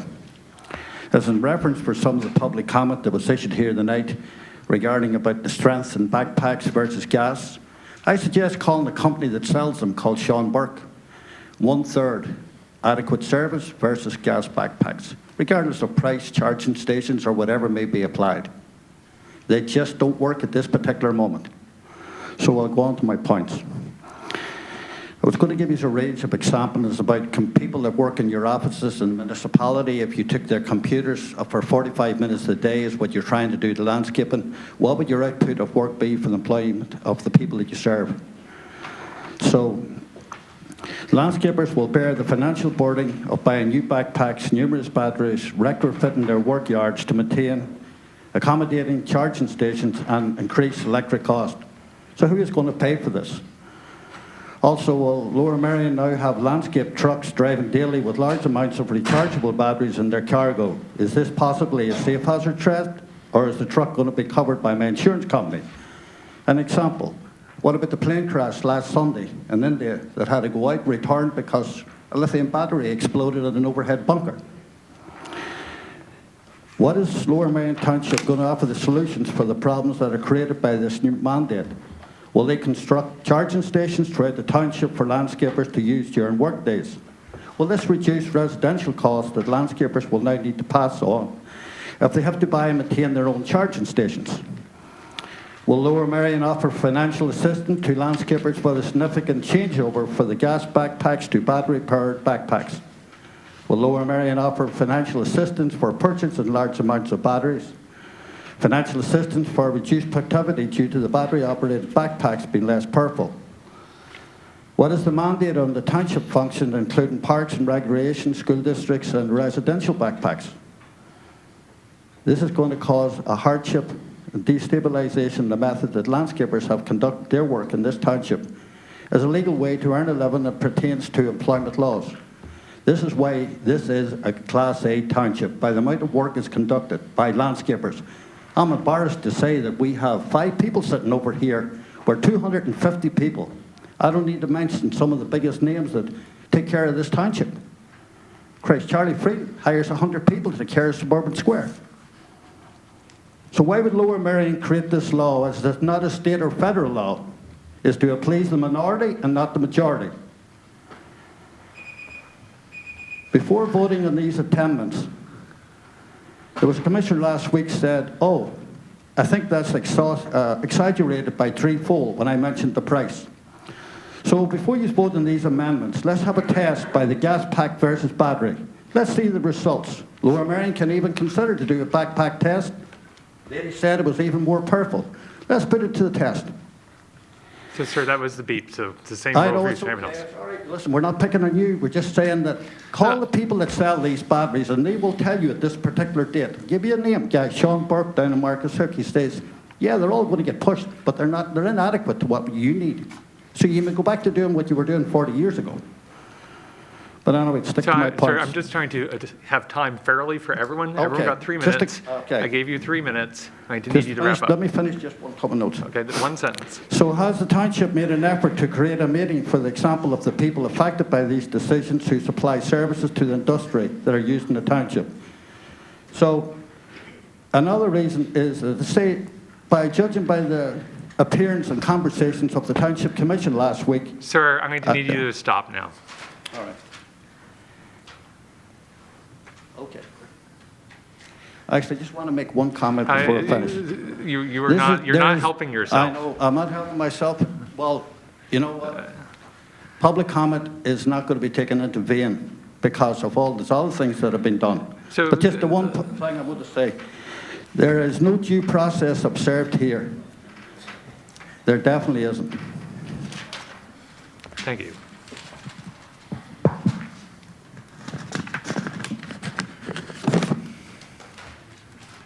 Anyone else wish to take advantage of public comment? Nope, sorry, just one time. Please. Isabel Melvin, Winwood. Good evening, Board President Sinai and my Commissioner, Sean Whalen, and Board of Commissioners. First, I want to thank you sincerely for bringing forward this ordinance to ban gas-powered leaf blowers year-round. That's real leadership. You've taken a meaningful step toward a healthier, quieter, and more livable Lower Merion. Now, I know some of us wish the year-round end date came sooner, but the important thing is there is an end date. You've drawn a line and said the health of our residents, our workers, and our environment matters, and that deserves real credit. At the October 8th meeting, one of the speakers told a story that really stuck with me. She said her one-year-old granddaughter now imitates the sound of a gas leaf blower. Instead of what does the cow say, it's what does the blower say? That's heartbreaking. And it's such a perfect example of how much these toxic machines have crept into our daily lives. But once this ban takes effect, I truly believe we'll wonder how we ever lived with them. The constant roar, the fumes gone. And in their place, cleaner air, quieter streets, and healthier lungs and hearing for all 68,000 residents of Lower Merion, including our township employees, landscapers, children, seniors, and those living with asthma or other conditions. So I urge you to vote yes tonight. Let's finish what you started. Let's give our community the peace and clean air it deserves, 365 days a year. And thank you again for your leadership and for putting the health of this township first. Anyone else wish to take advantage of public comment? Come on up, it's going to be the last call. Okay, so we're going to turn to people who are online. And I do have one individual with this, two individuals with their hand raised straight. The first person is Michael Harvey, and I'm going to promote him to a panelist. Okay.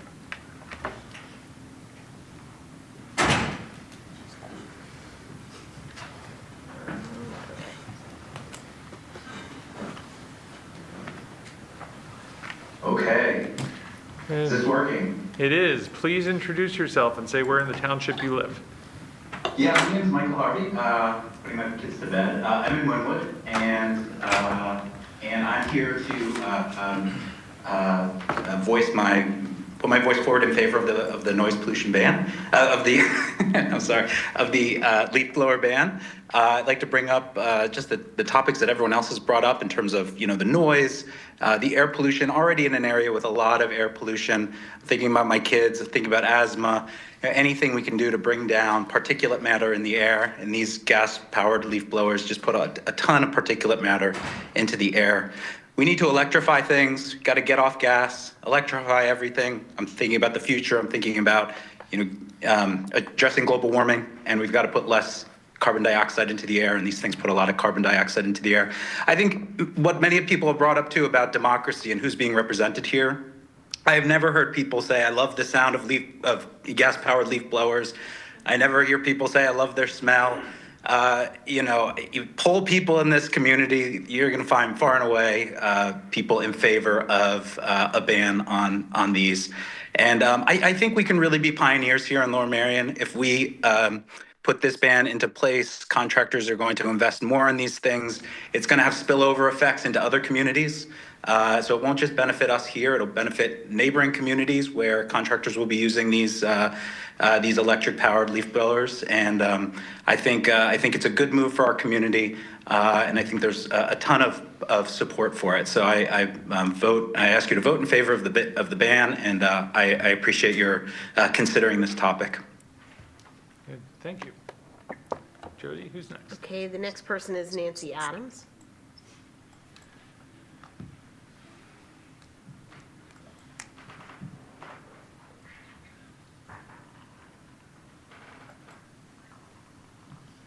Hey, Ms. Good Adams. evening. Hi. If you could introduce yourself and say where you're from.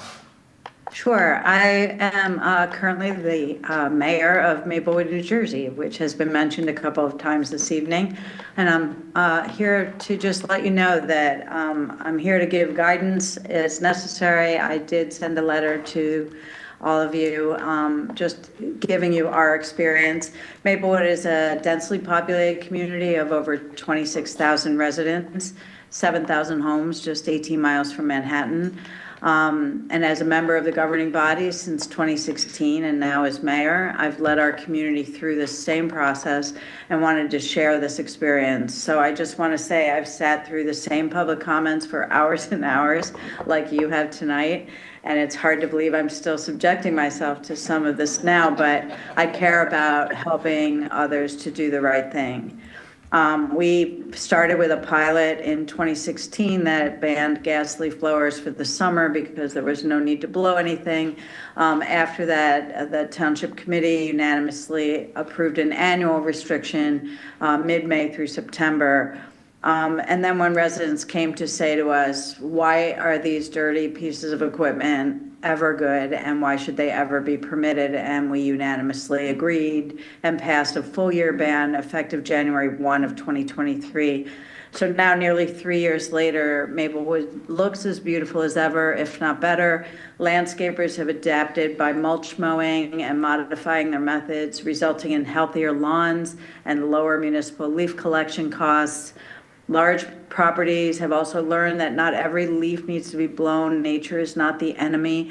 Leaving the leaves where they fall helps restore soil health, provides habitat, protects pollinators, all while reducing unnecessary labor and gas blower use, which saves both homeowners and landscaping companies money and time. So as you move forward, you'll hear familiar objections: battery equipment isn't ready yet, workers can't do their jobs efficiently, or that properties will look unkempt.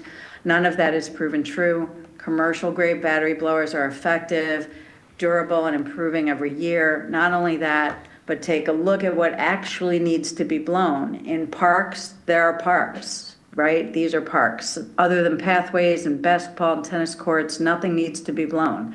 And so the same is true for our municipality. So the claim that the needs are too extensive is bogus. Just do what Maplewood, DPW, and landscapers have done and only blow what actually needs to be blown. What's needed most is your leadership and commitment to the community's health and environmental responsibility. Gas blowers have proven damage to health of residents, workers, animals, and pollinators. The question is no longer if they are harmful. It's whether we prioritize people's health over convenience and industry pressure. Maplewood has chosen to do so. It's hard for you to hear the beep up there, but we're sort Yeah. of enforcing a 3-minute limit tonight, so. Okay, so we've just chosen to do so, and we've never looked back, and I can read a book on my porch now, and life is much better. Okay, thank you. Thank you. I have one more person with their hand raised, Kevin Boudrum. Okay.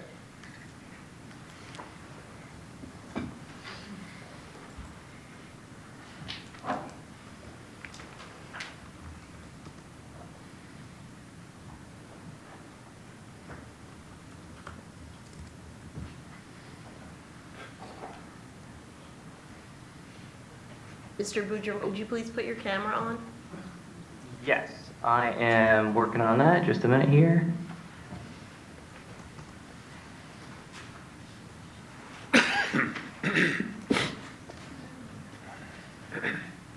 There we go. All right. Hello, everyone. Good afternoon. My name is Kevin Boudrum, the owner of Serenity Robotic Lawn Care, which services customers with our electric landscaping services up and down the East Coast, including in the township. We've been providing electric lawn care services for almost 5 years now. And from my experience, the power and performance and price of electric equipment makes it a completely viable option for commercial landscapers.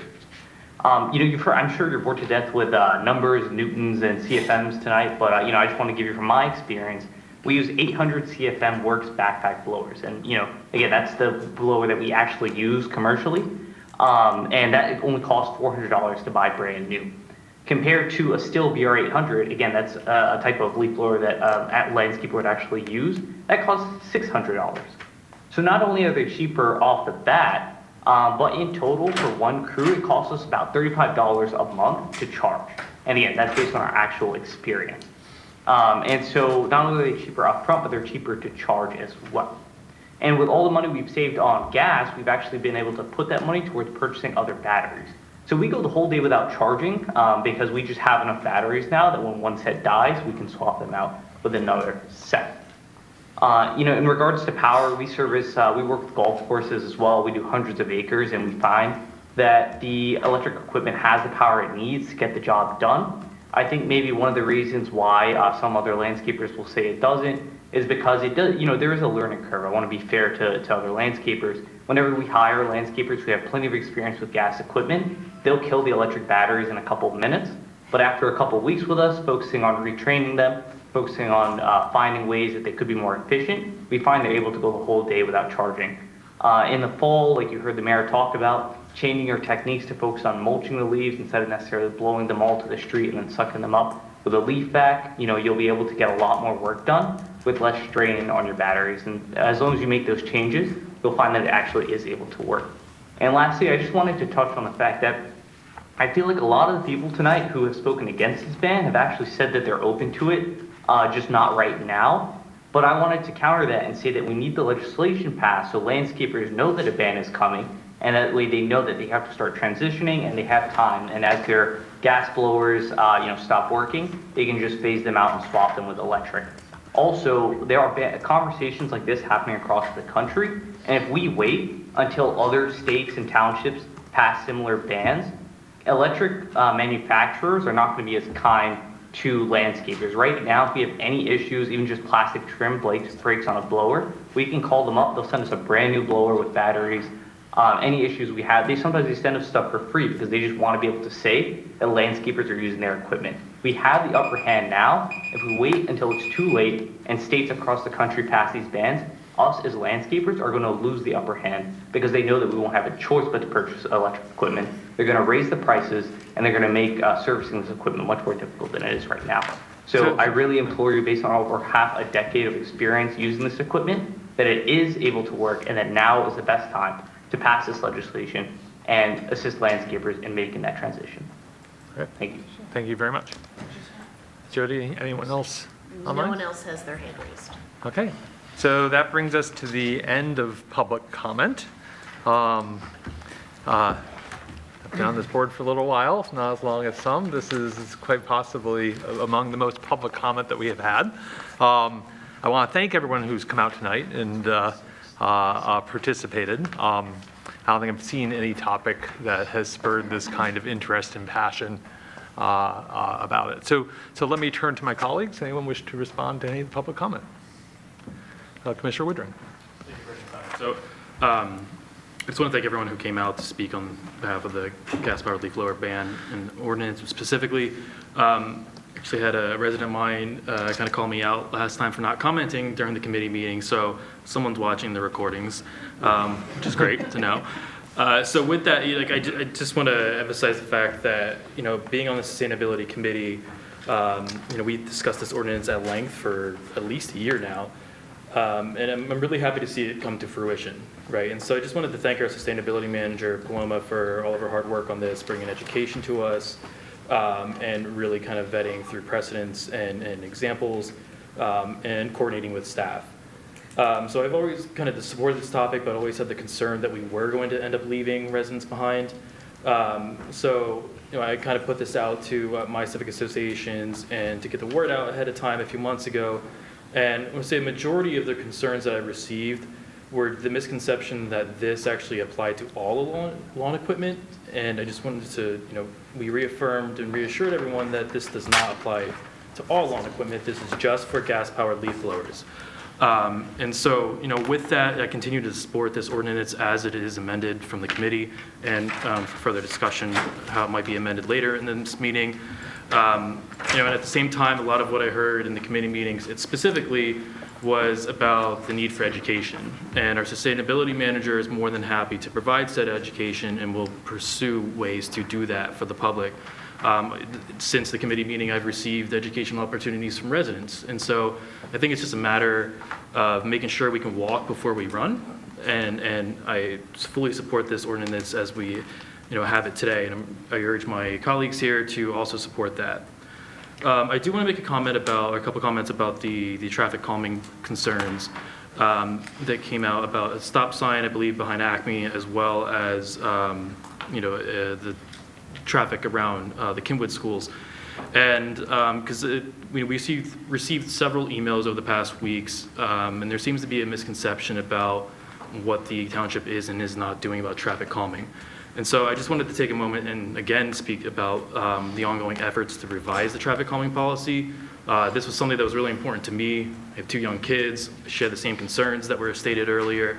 And so I brought this topic of interest to the chair of the chair of the ad hoc traffic calming committee earlier this year, Commissioner Gavin, who helped advise me to kind of pitch this as a board priority earlier in the year, right? And so we did just that, and it was voted as the top concern, and that that's not a surprise, since most of us receive traffic calming as our #1 concern in our wards. So I just wanted to kind of again provide a little insight on the current timeline of this revised policy. It's still pending further review from staff. Staff is still working on it, and so we really kind of want to respect that process. But immediately after that priority was voted on and kind of put as a top priority, our traffic safety unit began working on it immediately. Right, they began by looking at precedent studies and kind of running ideas past myself and Commissioner Gavin, and so a draft was created in which we are giving feedback in order to tailor it more towards Lower Merion Township, and we're looking to hopefully roll this out for information only. I'm hopeful that it'll be out by the end of the year, but I don't want to put a strict timeline on that, and the reason why is because we have yet to receive coordination and feedback within the township, but next on our kind of timeline is receiving feedback from the vice chairs of the traffic safety or traffic calming committee. I kind of just want to stress the importance of the coordination with staff, because while us commissioners can advocate how we see fit, and ask the public to come out and speak on these topics, we really need to lean on the expertise of staff, and specifically and also our engineers. They're the ones studying these things, they're installing them, they're monitoring them, they're maintaining them, and they have the lessons learned from the current policy that we have. So it's my understanding that around the Kinwood schools, that roadway did not qualify for speed humps specifically, but what this policy hopes to do is kind of open up that conversation of what else can be done to help address those needs. So, as an architect, I have a strong interest in traffic calming and the planning of the infrastructure around that. I know when it's best to lean on the advice of engineers and consultants. So, and I offer an example of of what could happen if we go outside the policy. And so, after talking with Sergeant Colflesh, who leads the traffic safety unit, I asked them specifically, what happens if something like misplaced speed humps get implemented outside of the policy? And, he reassured me that, not only could this cause delay in response times for EMS and fire, poorly placed speed humps specifically could have a negative impact on, behavior in drivers. And so what we also want to avoid is doing something outside the policy that then could also negatively impact the area when we were intending to fix a problem rather than just push a single solution, right? So, with that, I just want to reassure the public, and I believe those who made the comments unfortunately left already, but there will be ample time to weigh in on this and receive more commissioner input. when it's out for information only. And I myself, volunteer to go to civic associations and talk more about this to make sure we're, taking in that community input. We also have to consider the fact that we have 5 new commissioners potentially coming on the board, and we want to make sure they're educated on it and they feel comfortable making an informed decision on this policy, because as the timeline currently stands, they would also be the ones voting on this. So again, when the policy is released, I'm happy to, if those who spoke about that today wanted to shoot me an email, I'm happy to personally distribute that policy out to them, get their feedback once we are ready to release it to the public. But I just kind of ask for patience on that, because it's not that the township's not doing something, it's just that we don't want to have to fix it later. We want to make sure we do it right the first time and make sure that the staff is equipped with the resources they need to enforce it. Other than that, that's everything I have to say in response to the comments. So thank you, President Thank you, Simon. Commissioner Woodring. And I should just mention one thing about what we're doing now, just for my colleagues and for the audience. So right now we're responding to public comment. We do have a ordinance on gas-powered leaf blowers to hear later, when commissioners are going to have a chance to make points, et cetera. You don't need to make that now, but we do want to answer people who have spoken. That also means that people in the audience, this discussion is going to go on for some time. But if it makes you feel any better, I'm in a Western European time zone right now for body time. So however bad you feel, it is 6 hours worse for me. Okay. So Commissioner Whalen. With that admonition, as politely done as it was, and Jody ready to hit the buzzer on me, I will go very quickly. First and foremost, with regard to the tree canopy, our loss of it and the ability to have the street trees planted for us, I'm going to look at everybody here, and I'm going to use everybody here as my sounding board, as we just did at the Shortridge Civic Association meeting, which the Indian Creek Civic also participated in.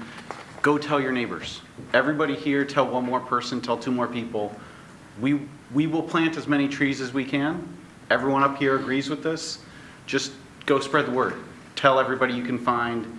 Anybody who has street frontage, the township will put trees there if it's approved by the arborist and okay and safe. So that one's the easiest one. The second one, I feel bad that it wasn't here. The 2 girls aren't here yet. My son also goes to Bala-Cynwyd Middle School. Mid-block crosswalks are a major problem. I see Superintendent Block shaking his head. This is true at Suburban Square, on Lancaster, anywhere that you see a mid-block crosswalk. Cars are not paying attention to them. Traffic safety will say that. We try to, as a township, do everything we can with additional signage and even the button that you push and the lights go on. The motorists are not looking at those, and so it is not a safe place to cross, unless you have the crosswalk there. And it really is an issue, so hopefully there's more that we can do. But certainly agree with those 2 girls who came up and presented that. I don't think anyone from Penwyn Pres preschool is still here, but I will give them a huge shout out quickly because I have 2 kids who went through that program, absolutely love it. I appreciate their thinking of using this as kind of a pilot program, a way to look at the smoke shops. We are doing that. You'll see that coming out of the township later. And then finally, with regard to the leaf blowers, I will hold off from making any comments later and simply say, hopefully preemptively to everybody on the board and everyone who's still here before they leave, I think we spent a lot of time and came to a very good compromise at our committee meeting, and I firmly support what we came to at the committee meeting, and I hope that we all stick to that and move this forward as we should. Thank you. Thank you, Commissioner Whalen. Commissioner Gilbert. First of all, with regard to the leaf blower issue, I made my views known at the last meeting on this issue, so I'm not going to repeat anything. I do want to thank all of you who have come out to speak on the issue. It's been very educational for all of us. With regard to the Mr. Fisher and Hannah Aaron and the other young student whose name I didn't catch, I want to thank you for coming down and speaking about this problem that exists on Manayunk Road and Greenway. I raised this issue after a number of residents complained to me about it 2 years ago in November. A year and a half ago in April, and again in, I believe in June of 2024, I said that our policies don't meet the needs of our residents sometimes. And after a year and a half, if we don't have a new policy, even in draft form to consider, what I asked for a year and a half ago should be done for this location, which is that we should be considering an exception to our existing policies and bring a motion forward to this board for consideration for an exception to the policy. I'd like to point out a couple of facts. Our policy for speed humps near the schools or anywhere in the township says you have to have 1,000 feet uninterrupted. On Manayunk Road, we have 925 feet, so we're 75 feet short of that standard. The second standard relates to the percentage of the cars that are going, what the 85th percentile of, is with regard to the speeds. So the study that was done on this broke down exactly what was happening during the morning between 8 and 9, between 7:45 and 9:10 in the morning, and which is the morning time when the kids went to school, and the dismissal, which was 2:50 to 4:05 p.m., when the speed limit was 15 miles per hour. And the 85th percentile was 30 miles per hour, with 397 vehicles above 25 miles per hour in the morning. And at dismissal, it was again 30 miles per hour with 322 vehicles above the 25 miles per hour. So on that criteria, when you look at what the time, what the speed limit is at that time, it's the numbers are double what they should be. So it certainly meets that criteria. So what we're talking about for not having a speed hump here is a road that's 75 feet shorter than a policy that was not written with schools in mind and school children crossing. We need to have an exception to this policy. We don't need to wait for a township-wide policy with a new board to get up to speed on this issue. We know we have a problem at this location, and it's our responsibility to address it now. It was our responsibility to address it 2 years ago, a year and a half ago, and again, it's still our responsibility to address it now. And that's all I have to say on that. I want to thank everybody again for coming, and I'm sorry, President Sinai, for speaking too long tonight, given your jet lag. It's quite all right. So thank you, Commissioner Kramer. Any other commissioners wish to respond to public comment? Commissioner Stevenson. Thank you, Mr. President. I wanted to speak on the comments about vape shops. I would like to thank the constituents who came out about that. This is something that is that I've been working with the assistant manager, who has taken a lead for several months on doing research on this. In Ardmore, at one point within a 6 blocks radius, there were about 5 vape shops. One closed, and one of the issues was that originated was that why are we having so many vape shops in such proximity, and how do we eliminate that? I know that he's going to write this down because this is a historic moment. I want to thank Rick Churchill publicly because last week he raised an important point that I didn't consider, because my focus for my constituents was the number of vape shops in the close proximity. But he raised that important question, which was also raised tonight, about the impact of having those so close to schools. in education institutions. So I appreciate looking at what we can do for that. Unfortunately, this will not, what we are proposing to bring forward will not stop the situation that is in that that they brought up tonight. However, in the future, that we will be able to address that in the future. So I'm going to thank folks for coming out. Thank Brandon and the team for leading on this work, leading up this point. And again, Mr. Churchill, thank you. Okay, thank you, Commissioner Stevenson. Thank you, Mr. Anyone else wish to respond? Commissioner Gabbard. Thank you, President Sawai.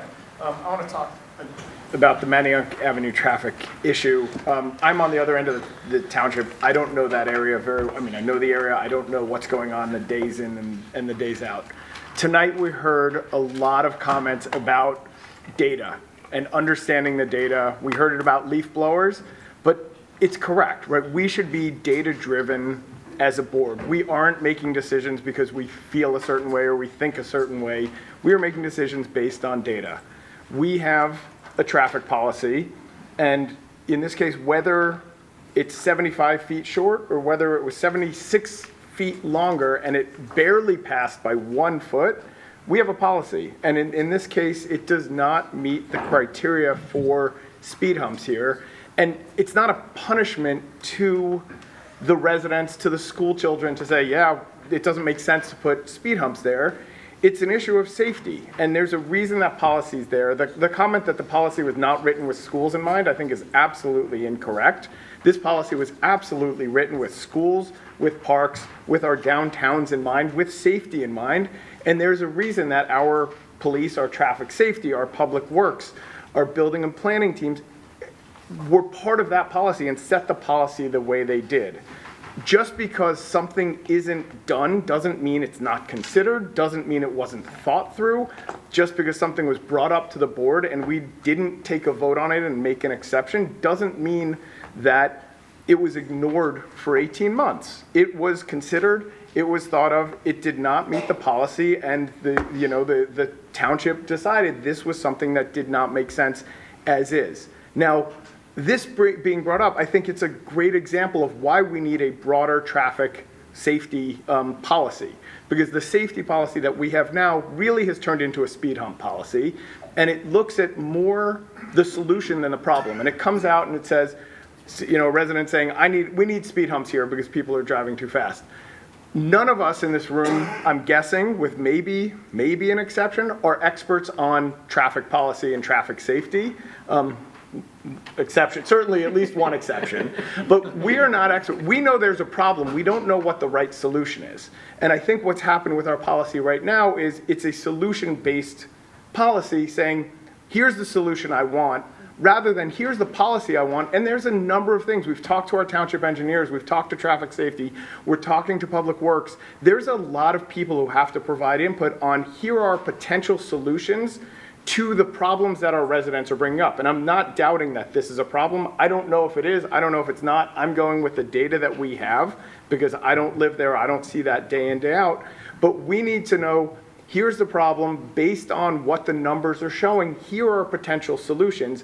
We don't just, and we can't as a township start making policy based on, we really want this, one of the 14 of us is bringing this to the board, this has to get voted on. That's not how we have to act as a board and as a township. So this policy has taken a while. It has taken way too long. We all agree there are human factors.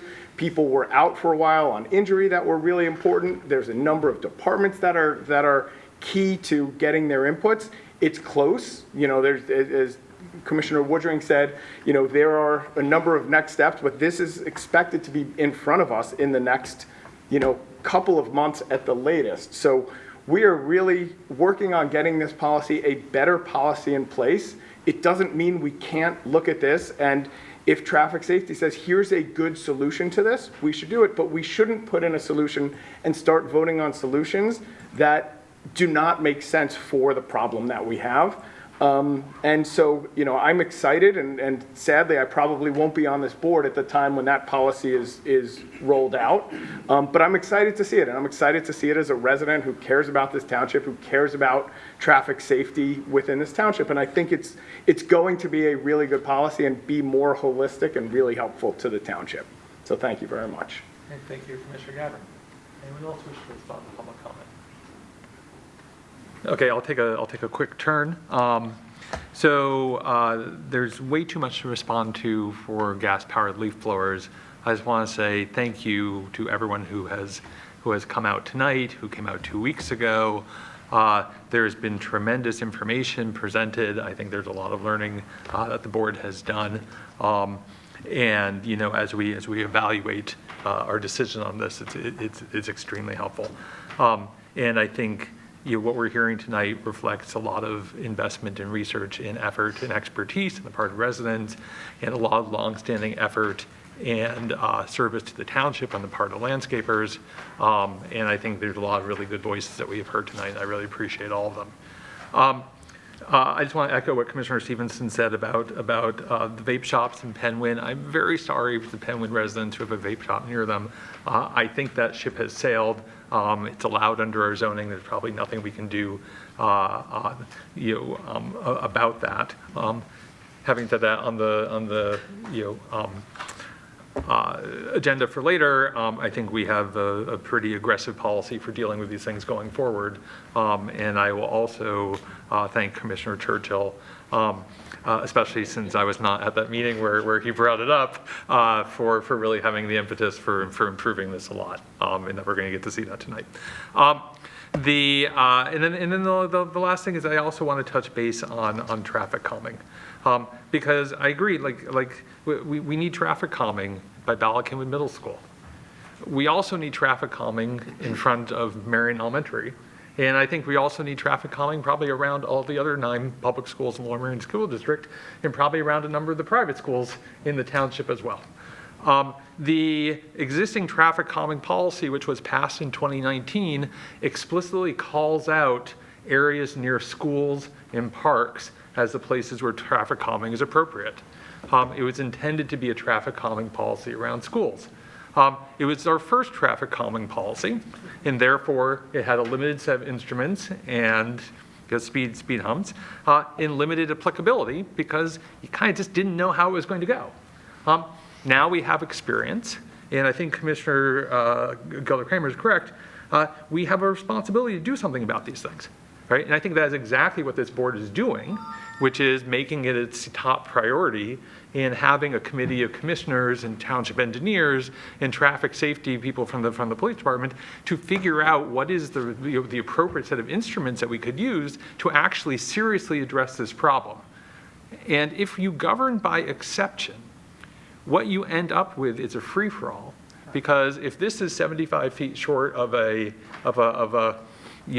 some threshold, well, the school in my ward was, 100 feet short, 75, 100, right? Is it 1 mile an hour under limit? Well, what about 1.5 mile under limit? What ends up happening is everyone comes and advocates for what they want, right? And none of it gets done, right? So the reason to go through and do the work to figure out a township-wide policy is quite actually so we can get it done, not to slow us down. Okay? So I think what the board is doing is exactly the right thing when we actually take a problem seriously, which is to seriously work the problem. And I thank Commissioner Woodring and Commissioner Gavin and Commissioner Rossman and Commissioner Epstein for being on that committee, and for Lower Marion Police Department and the Township Engineer. And I look forward to having something come forward to us that can help us really address these very important problems. They're important issues. Okay, thank you. And with that, that's going to end public comment. We will now go to the consent calendar. I am going to remove item D, which is the Chapter 155 zoning, tobacco, retailer, and law occupation amendments. Does anyone wish to remove anything else from the consent calendar? Okay, seeing that, I'm going to move that we approve the consent calendar excluding item D, but including the items from the Police Committee and the Finance Committee meetings that we held earlier in the evening. And that is a roll call vote. For the adoption of the consent calendar as amended, Mr. Bernhardt? Aye. Mr. Churchill? Yes. Mr. Courtney? Yes. Ms. Epstein? Yes. Mr. Gatlin? Aye. Mr. Grimes? Yes. Ms. S. Kramer? Yes. Ms. G. Kramer? Yes. Dr. Rossman? Aye. Mr. Stevenson? Aye. Mr. Whalen? Yes. Mr. Woodring? Yes. Mr. Zeloff? Aye. Mr. Sinai? Yes. The consent calendar is duly adopted. Thank you, Madam Secretary. So we are now moving on to page 13 of your packet, which is item D, the item that was removed from consent, which is authorization to advertise ordinance, Chapter 155 zoning, tobacco retailer and law occupation zoning amendments, Z25004.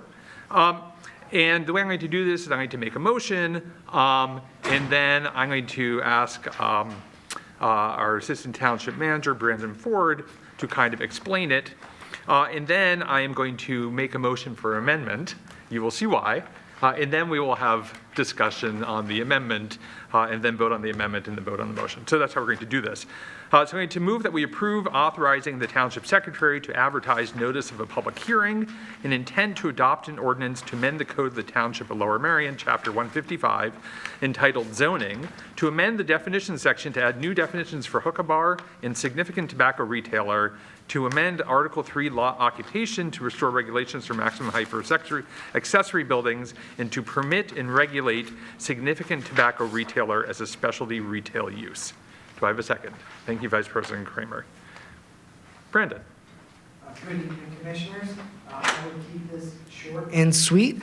We did ask the board to take this item off of consent so the staff can make or recommend an insertion of the highlighted language that you see up on the screen that we did share with the board yesterday, and as well as in front of you this evening. This would add language, which we are affectionately calling the Churchill Amendment, which was raised last week regarding the addition of a 1,000-foot buffer from between any public or private school. So the staff recommendation would be to add that language, which would add that 1,000-foot buffer. I will give kudos to Charlie Doyle, our Assistant Director for Planning, as well as the planning staff. Staff last week was charged with looking at what the buffer would look like.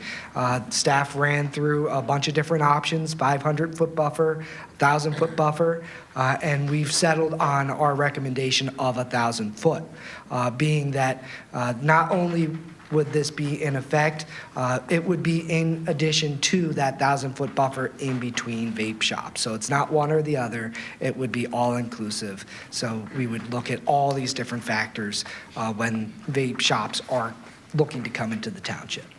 So with that, I will, myself as well as Mr. Doyle are here with any questions. Okay, so before we get to questions for you, I'm going to just put the motion for the amendment, and then we'll have questions and comments. So I'm going to move to amend Section 2, Table 53, to add the following language as a new bullet point. A significant tobacco retailer shall be a minimum distance of 1,000 feet from any public school or private school, measured along a straight line between the closest walls of each establishment. Do I have a second? I'm going to wait for Commissioner Churchill to second that. Thank you, Commissioner Churchill, for that second. Okay, so any questions for staff or comments? Was technically on the amendment, but we're going to kind of consolidate it. Commissioner Zeloff. Thank you, President Sinai. And thank you for this work that was the result of the comments that were made a week ago. In the interim, I've learned about existing vape shops. We've heard from Commissioner Churchill about Penn Wynn. In Haverford, there are a significant number of vape shops that are existing and very close to each other, but not necessarily within 1,000 feet of each other. So the question was raised, is 1,000 feet enough, or should we increase it? I suspect staff has taken a look at that, and I'd be interested in your observation, or your, what your analysis found. Absolutely, Commissioner, and that's an excellent question, right? Why 1,000 feet? Not only was it, one of radiuses that we talked about last week, but we also ran it at 1,500 feet as well as 2,000 feet.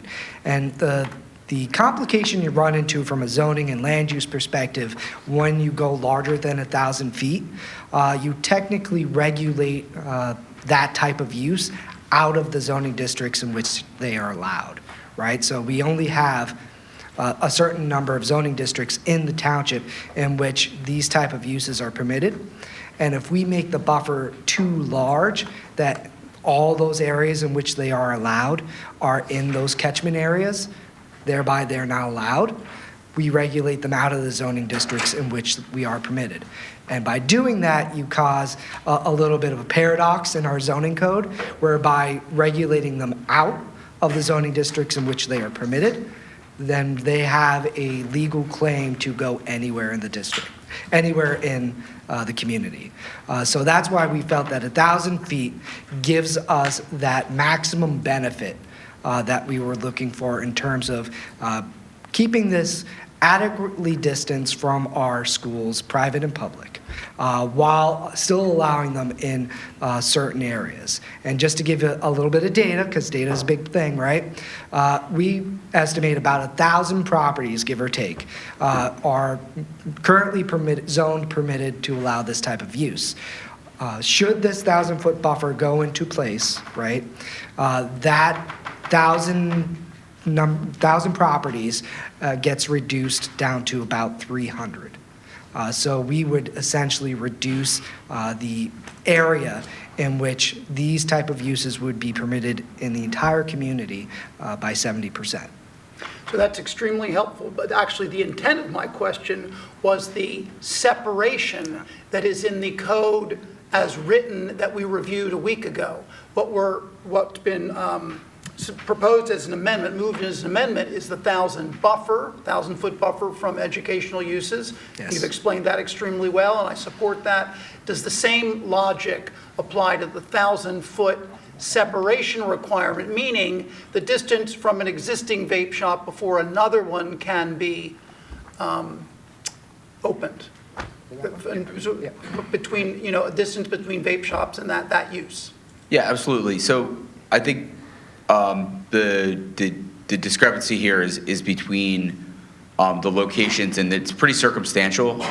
And I think that the reason that Brandon answered the other way about the locations outside of those areas combined, these really do limit all within these regions.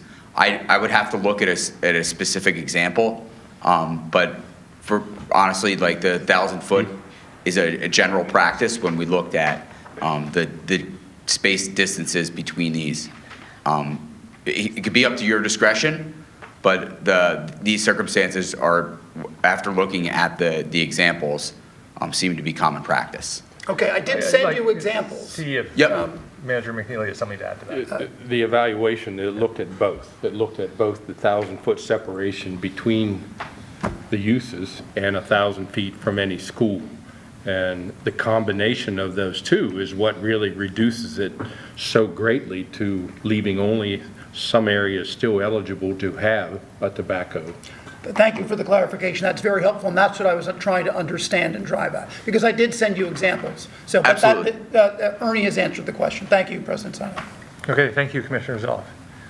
Any other questions or comments on this? Commissioner Churchill. Thank you. Thank you very much.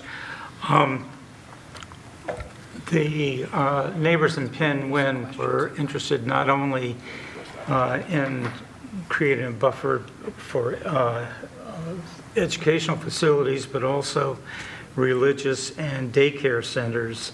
And I know I would like for you to share the rationale on why these other two components were not brought forward.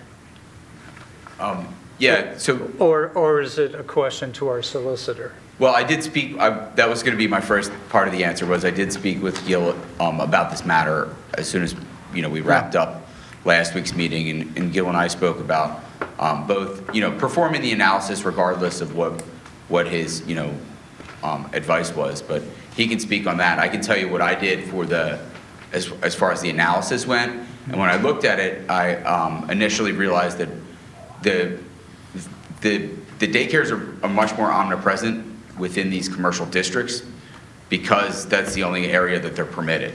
So it would de facto result in us, the analysis that we performed was not based upon existing vape shops, but potentially where they would go, right? So any zoning district, all those districts overlapped. So unless we specifically chose a district where you didn't want those uses, they're naturally going to overlap, and you would de facto prohibit them throughout the commercial areas. I have one more question. Brandon, you addressed this 2 weeks ago about regulating hours. And I just wanted you to reiterate the reason why we are not regulating the hours of vape shops. Certainly, Commissioner. Currently, the Township Code does not regulate the operations or hours of any other type of business in the township. So to do so for this specific type, for only an individual type of business, is problematic legally. But also, these type of businesses are highly regulated by the state.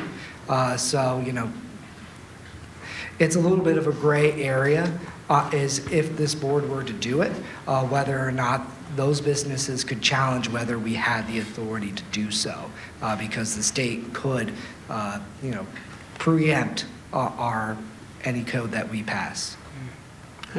Thank you. Okay, thank you, Commissioner Churchill. Anyone else with questions or comments? Okay.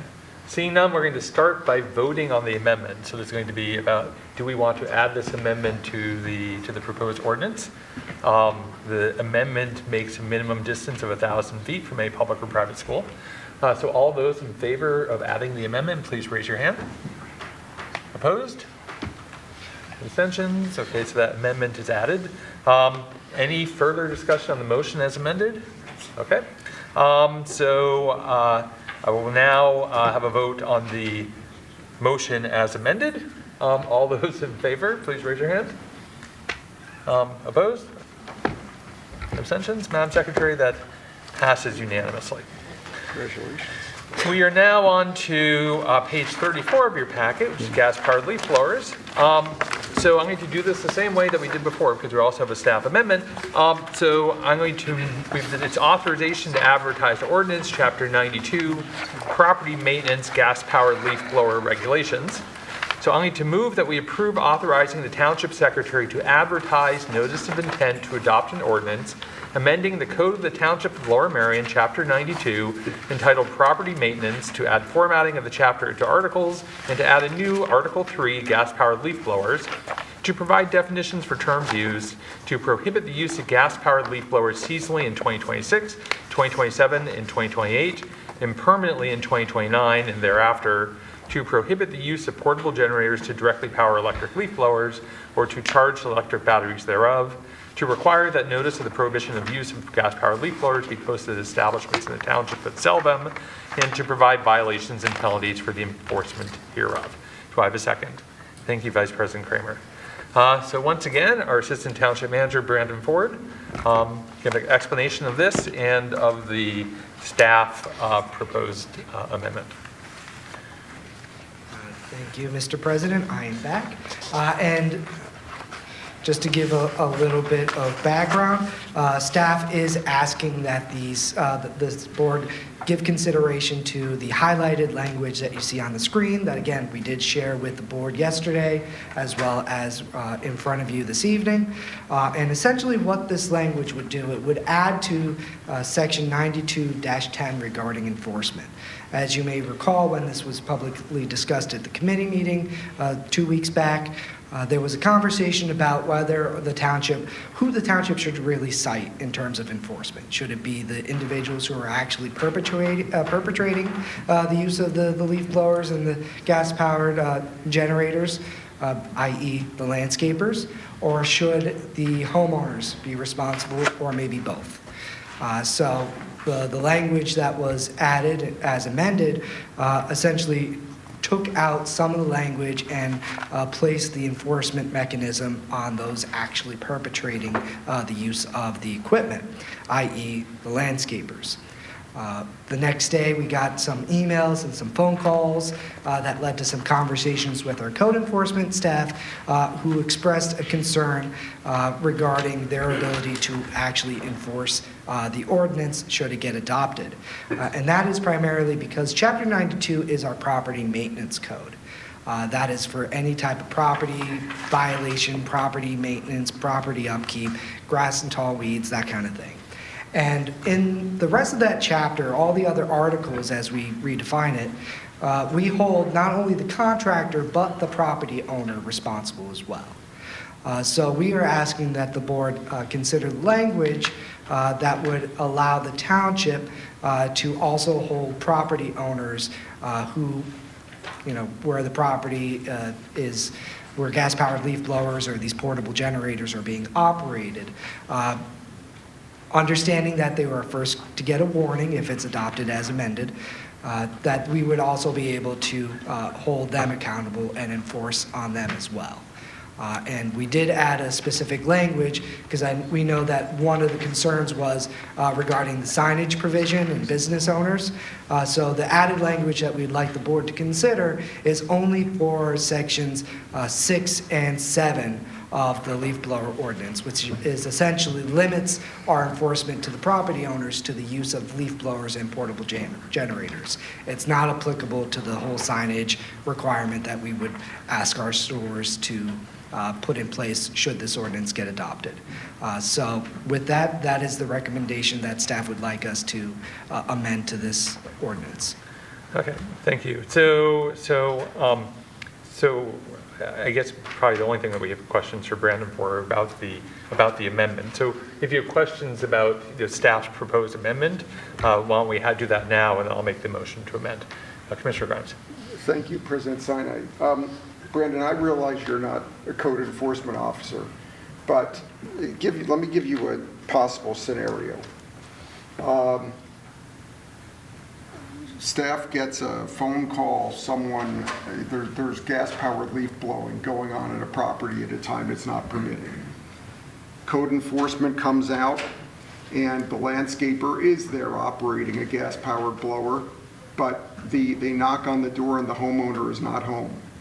Has the homeowner permitted the improper use of a gas-powered blower in that situation? Again, I am not a code professional, but in my, in that instance, you do have a landscaper who is using a gas-powered leaf blower. So if this amendment is, added back in, yes, that property owner would be responsible. They would, of course, get a warning first, but they would be responsible. Right. So, thank you. So, fortunately, after years of doing this, someone answered the way I thought they might. I aim to please, Commissioner. This brings up my concern with what I think is a well-intentioned, sort of the law of unintended consequences. Landscaping is not like a lot of other functions that go on by contractors in people's houses. Someone is coming to work on renovations in my house. I probably know what they're going to do because there's plans and they've been given, we've had invoices, we've worked on that. Other things. I think a lot of people may not be home when a landscaper comes and works on their property. And landscapers should know the rules, and frankly, I'm not questioning, at least under that portion where the landscaper would be held responsible, but people work. They're not home. The landscaper decides they're in a hurry, and they're going to use gas that day. Under the discussion the question I had with Brandon, it's possible code enforcement may find that homeowner responsible, even though they had no idea that gas was being used at their home that day because they weren't home. And I think it's problematic. I understand that there may be a warning first, but this could happen more than once. Frankly, we have the same thing, I think, in policy with the noise ordinance. There's generally warnings first and then citations the second time. Yet there are still citations because people still come at 7:30, and most of us know that after years of the noise ordinance, people still start at 7 or 7:30 even though they're not supposed to. So while this is what, I'm sitting here because this was just proposed to us today, thinking, should we say, should I suggest we say if a homeowner knowingly permits?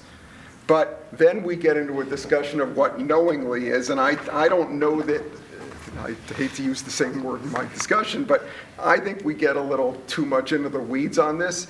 So my suggestion would be not to include this amended language, because I think it would, while well-intentioned, it could catch people who have no idea because they're working during the day or whatever, and or they just don't think to look every time their landscaper shows up as to what they might be using. So I will not be able to support this, even though I appreciate the creativity in creating it. So thank you.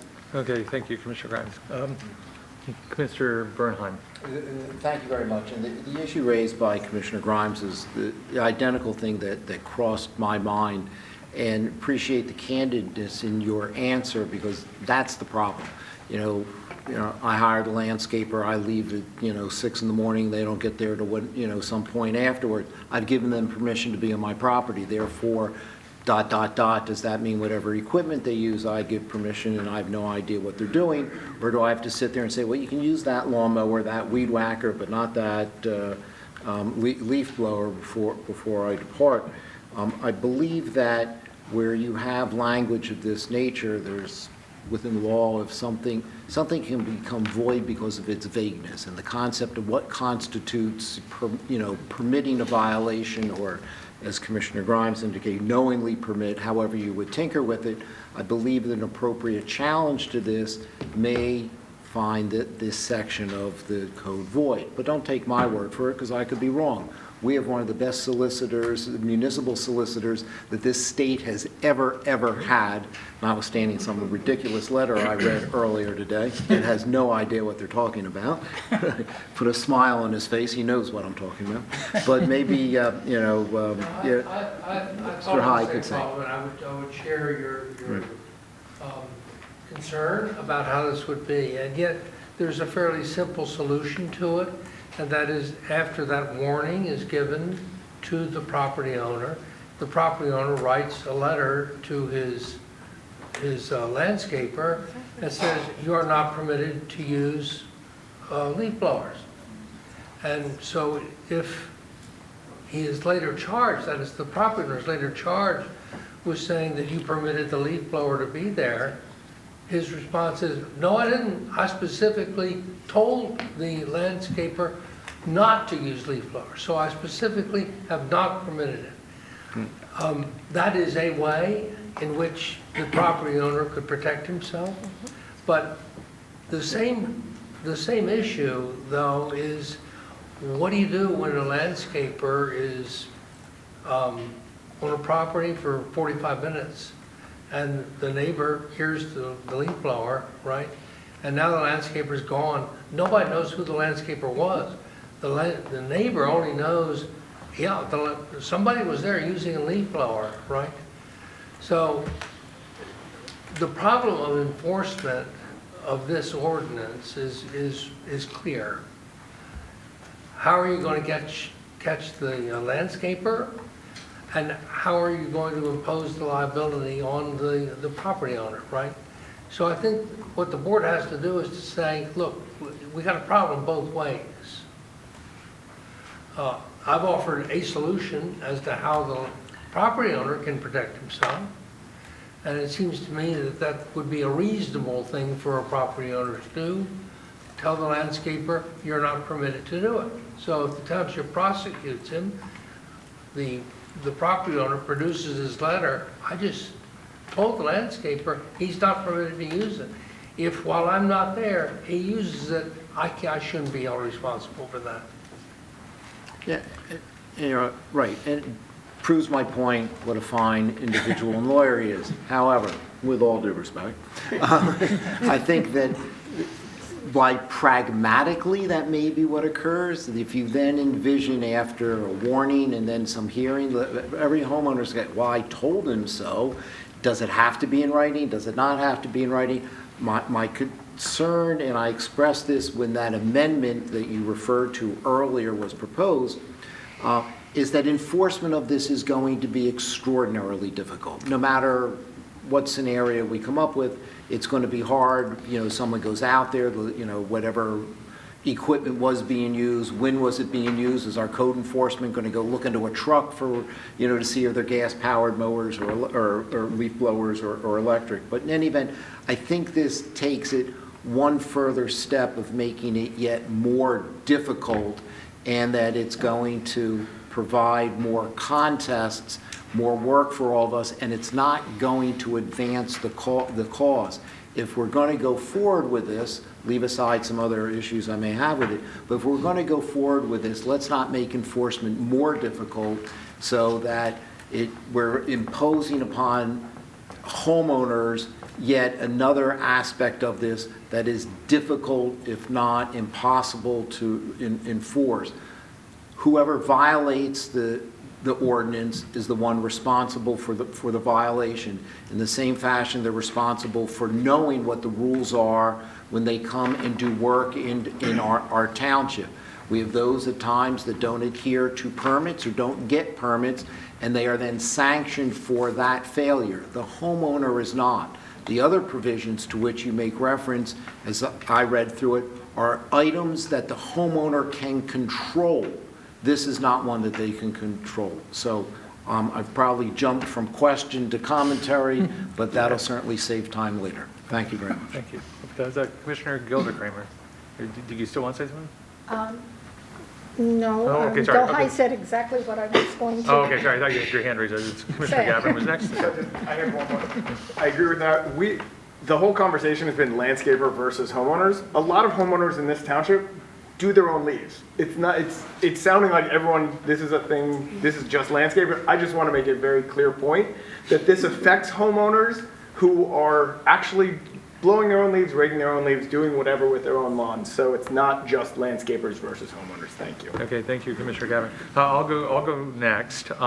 So just a couple of points of clarification. The first is, I just want to be clear, this staff amendment is not a new amendment today. It is putting back language that was in there 2 weeks ago that this board struck out because Commissioner Bernheim made an amendment because he was worried about the business owners with the signage, and also made the amendment to remove this at the same time. We sort of voted on it as a bundle. But this is not like something new that's showing up. We're just putting it back in.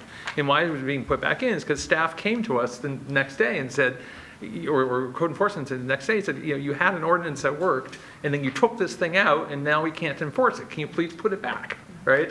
So I don't think we should be overthinking this, right? This is the process that got to this. Maybe Manager McNeely could comment on the difficulty of enforcing if we, only could, cite the landscapers. Certainly, I mean, if this board wants us to only cite those who have a gas-powered leaf blower in their hands and we catch them at it, then there's no need to amend the ordinance. It's fine as is. The reality is, I don't live in a neighborhood in the township with large lots. Landscapers generally are in and out in 15 minutes. There's no way in the world our enforcement officers are going to get around and catch somebody with that gas-powered leaf blower in their hands and actually be able to issue a citation. So to be able to follow up in any way, shape, and form with a homeowner, which we do in a lot of other property maintenance codes, we would need to make this amendment. But if we don't want to be able to do that, then we don't want to go after the property owner for this, then our enforcement will consist of only going after those who actually have the gas-powered leaf blower in their hands and are actively violating the ordinance. And just to be clear, the difficulty with the landscaper is because they don't register with the township, you don't know who they are and where they're working. There might just be some person in a truck. And so if you are not there at the moment, you know that they were working at the property, but you don't know. Correct. Okay. But So, how so, do you know- well, so sorry, Go right ahead. please. Okay, so I guess I will do my comments at this point as well. So this hasn't taken enough of my time. I've roped my 83-year-old mother into this. She lives in Lexington, Massachusetts, which has a ban, right? So how do they handle it? So during this past week, 9 reports regarding the gas leaf blower bylaw infractions were made. Residents can be fined for these infractions. Please note that homeowners are responsible for all that occurs on their property. If necessary, remind your employees to follow Lexington's bylaws. This does not seem very complicated. We should just have the option to be able to issue the ticket to the homeowner. They are employing the people. They should direct their employees to how they want the service to be done. Okay. Anyone else? Commissioner Courtney. Then Commissioner. Since I'll focus just on the enforceability, since that is what's in question here, and I'll reserve other comments for potential debate later. To me, this is no different than enforcing a noise ordinance, right? You have to call while it's happening and someone comes out. But in reality, this is actually easier than enforcing a noise ordinance because you can just take a picture of somebody using a leaf blower on someone else's on a property, and you timestamp it and you know when it's happening, right? What I like about this amendment is, as our township manager just pointed out, it makes enforcement even easier than that. It doesn't rely on neighbors to report on each other. It enlists the help of the homeowner, the help of the person who is contracting out the landscaping with the enforcement of it. If I get fined because my landscaper is using a gas-powered leaf blower, now I have a lot more impetus to get my landscaper to change or to change my landscaping service and to comply with this ordinance. I don't have a problem with that. I have a landscaping service, right? I have a gardener who comes every couple weeks. I want him to use an electric leaf blower. He may not. If I get a fine for that, I understand that that's my responsibility, and I am going to I'm going to change who does my landscaping. It might end up being me, and that's okay. That is the purpose of this. Thanks. Okay, thank you, Commissioner Courtney. Anyone else with questions or comments? Commissioner Zeloff, sorry. So today today the code is that you can't use a leaf blower of any kind before 8 a.m. So when there's a leaf blower at 7 a.m., and we hear those complaints from time to time, the police are called. And when they get there, a lot of times that noise is no longer being made. So then what? It's the same issue. And so, because today, you can't use a leaf blower before 8 a.m. weekdays and 9 a.m. weekends, yet it gets violated on commercial and private properties.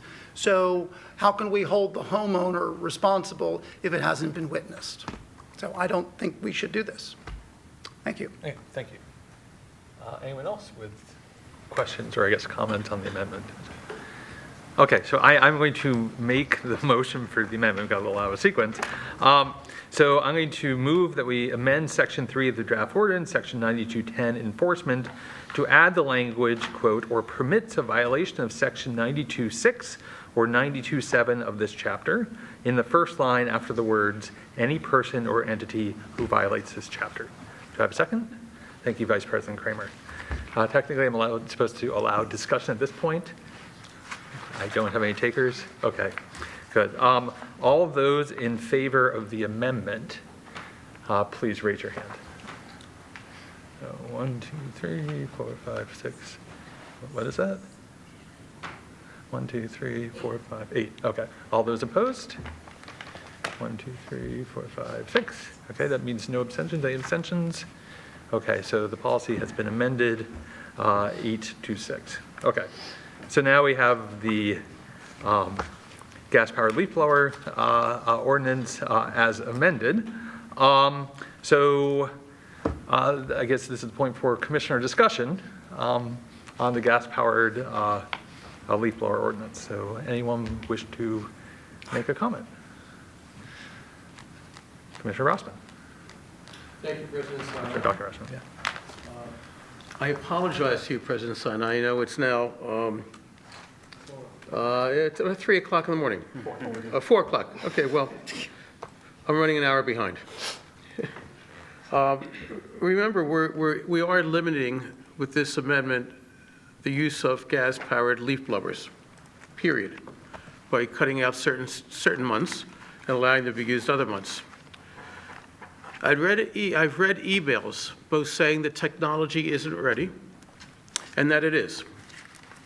One thing is certain, technology changes constantly. Setting a hard date to phase out gas-powered leaf blowers could prevent many, especially in the western part of our township, from achieving their cleanup goals.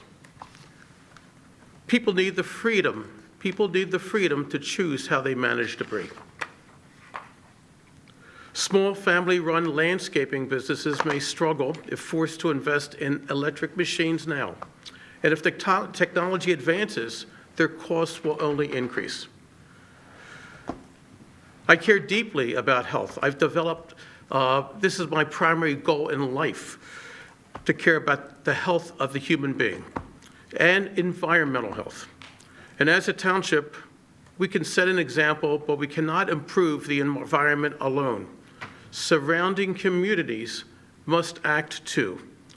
So I think we can set an example, but by removing the deadline, we retain flexibility to revisit this issue later without placing undue burdens on residents and businesses. Therefore, I move to amend the motion to remove the January 1st, 2029 effective date for the full gasoline-powered leaf blower ban. Go ahead. Second, Commissioner Zoll. So just to be clear, Commissioner Rossman, you're eliminating the full ban in 2029. That's but correct. The move from winter, summer to adding spring in 2028, you're leaving. That's correct. Okay, so it'll just be fall. Okay. Excuse me? What the last three words? So You I'm spoke not sure what I Italian. said. I think that was Italian. Okay, so I was just clarifying, so he's just removing the final full year ban. Everything else as his amendment, everything else in the motion will remain. So does this, because there's the spring and the fall. The Is spring one he's keeping. So it will just go down to only being allowed in the fall. May I suggest we cite Is that what you section? intended? No. Yeah. What's your intention? So that's what he My said. intention was to be okay with the spring and the fall cleanup. Oh, okay. Okay? My intention is the final ban that's set for January 1st, 2029, that it is eliminated. And we have, well, I can say some more, but I think I've said enough. So can we, let's get to the particular page in the item, just to make sure that we all understand. I think it's section 92.6C that Commissioner Rossman is seeking to strike. Right, so 92.6C, Commissioner Rossman, just to be clear, you're striking 92.6C, which says, beginning January 1st, 2029, and for every year thereafter, the use of gas-powered leaf blowers shall be prohibited for the entire year. Okay, I just want to be clear, you're leaving 92.6B, which says, beginning January 1st, 2028, and for every year thereafter, the use of gas-powered leaf blowers shall be prohibited from January 1st to October 1st each year. Right. Okay. Well, wait, may I, if you don't mind?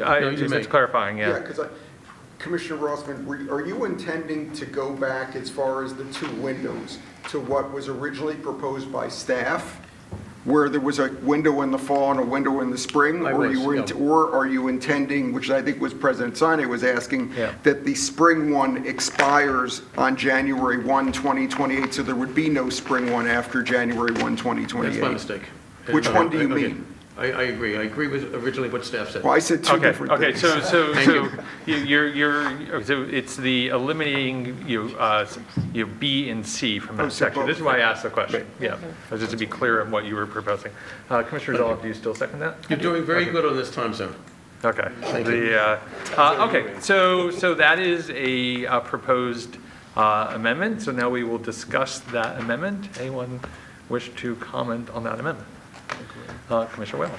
Oh, I was going to let, oh, I'm sorry. I think I will do this as succinctly as possible, and certainly I appreciate Commissioner Rossman's, thoughtful consideration of this matter in the last couple of weeks, although I cannot agree with it, and I think it's extremely misguided in this instance. We went, I would say, at length, but I'll say ad nauseum, 2 weeks ago, debating these points. I think Commissioner Grimes had, I actually wrote it down for tonight, the best quote of the night, which was, the one thing we can all agree on is that we can't agree on anything with regard to the gas-powered leaf blowers. And, we talked about the data-driven. I think it's clear that we want an actual ban. This is not a ban if we just say you can only use leaf blowers at the times when you would only be using leaf blowers anyway. No one's using a leaf blower in December. People don't use leaf blowers in the middle of the summer, generally speaking. And so this, this ban saying, okay, you can use it in the spring and you can use it in the fall, completely guts and eradicates the fact that it's a ban. We need an actual ban. We need a hard deadline. I think I was among at least some of this board that wanted that deadline to be even sooner than we had agreed upon. But I think much like Commissioner Zoloff and Commissioner Courtney and I always discuss on Finance Committee matters, I think everyone came away a little unhappy with where we ended up 2 weeks ago. And to me, that means we did the right thing. We did the work. We walked through all the issues. We heard 2.5 hours of commentary from public comment back then. We heard it again tonight, even more clarity, even more research. I think we know the issues, and at this point, I think it's respectfully, Commissioner Rossman, I think it's a huge step backwards to revert all the way back to the very beginning when we'd be erasing all that work and all that effort that all of us did over so many hours, basically. And so I fully refute this amendment and can't support it, and hope that we do support again. And a finality which I wasn't all that happy with, but I'm happy with the fact that we have a real result. And I think everybody on this board is probably a little unhappy with that last one, and that would be my final point. That means we did a good job figuring out the compromise across the township. So, Okay. thank you. Thank you, Commissioner Whalen. Anyone this way? Okay, Commissioner Grimes. Okay, thank you.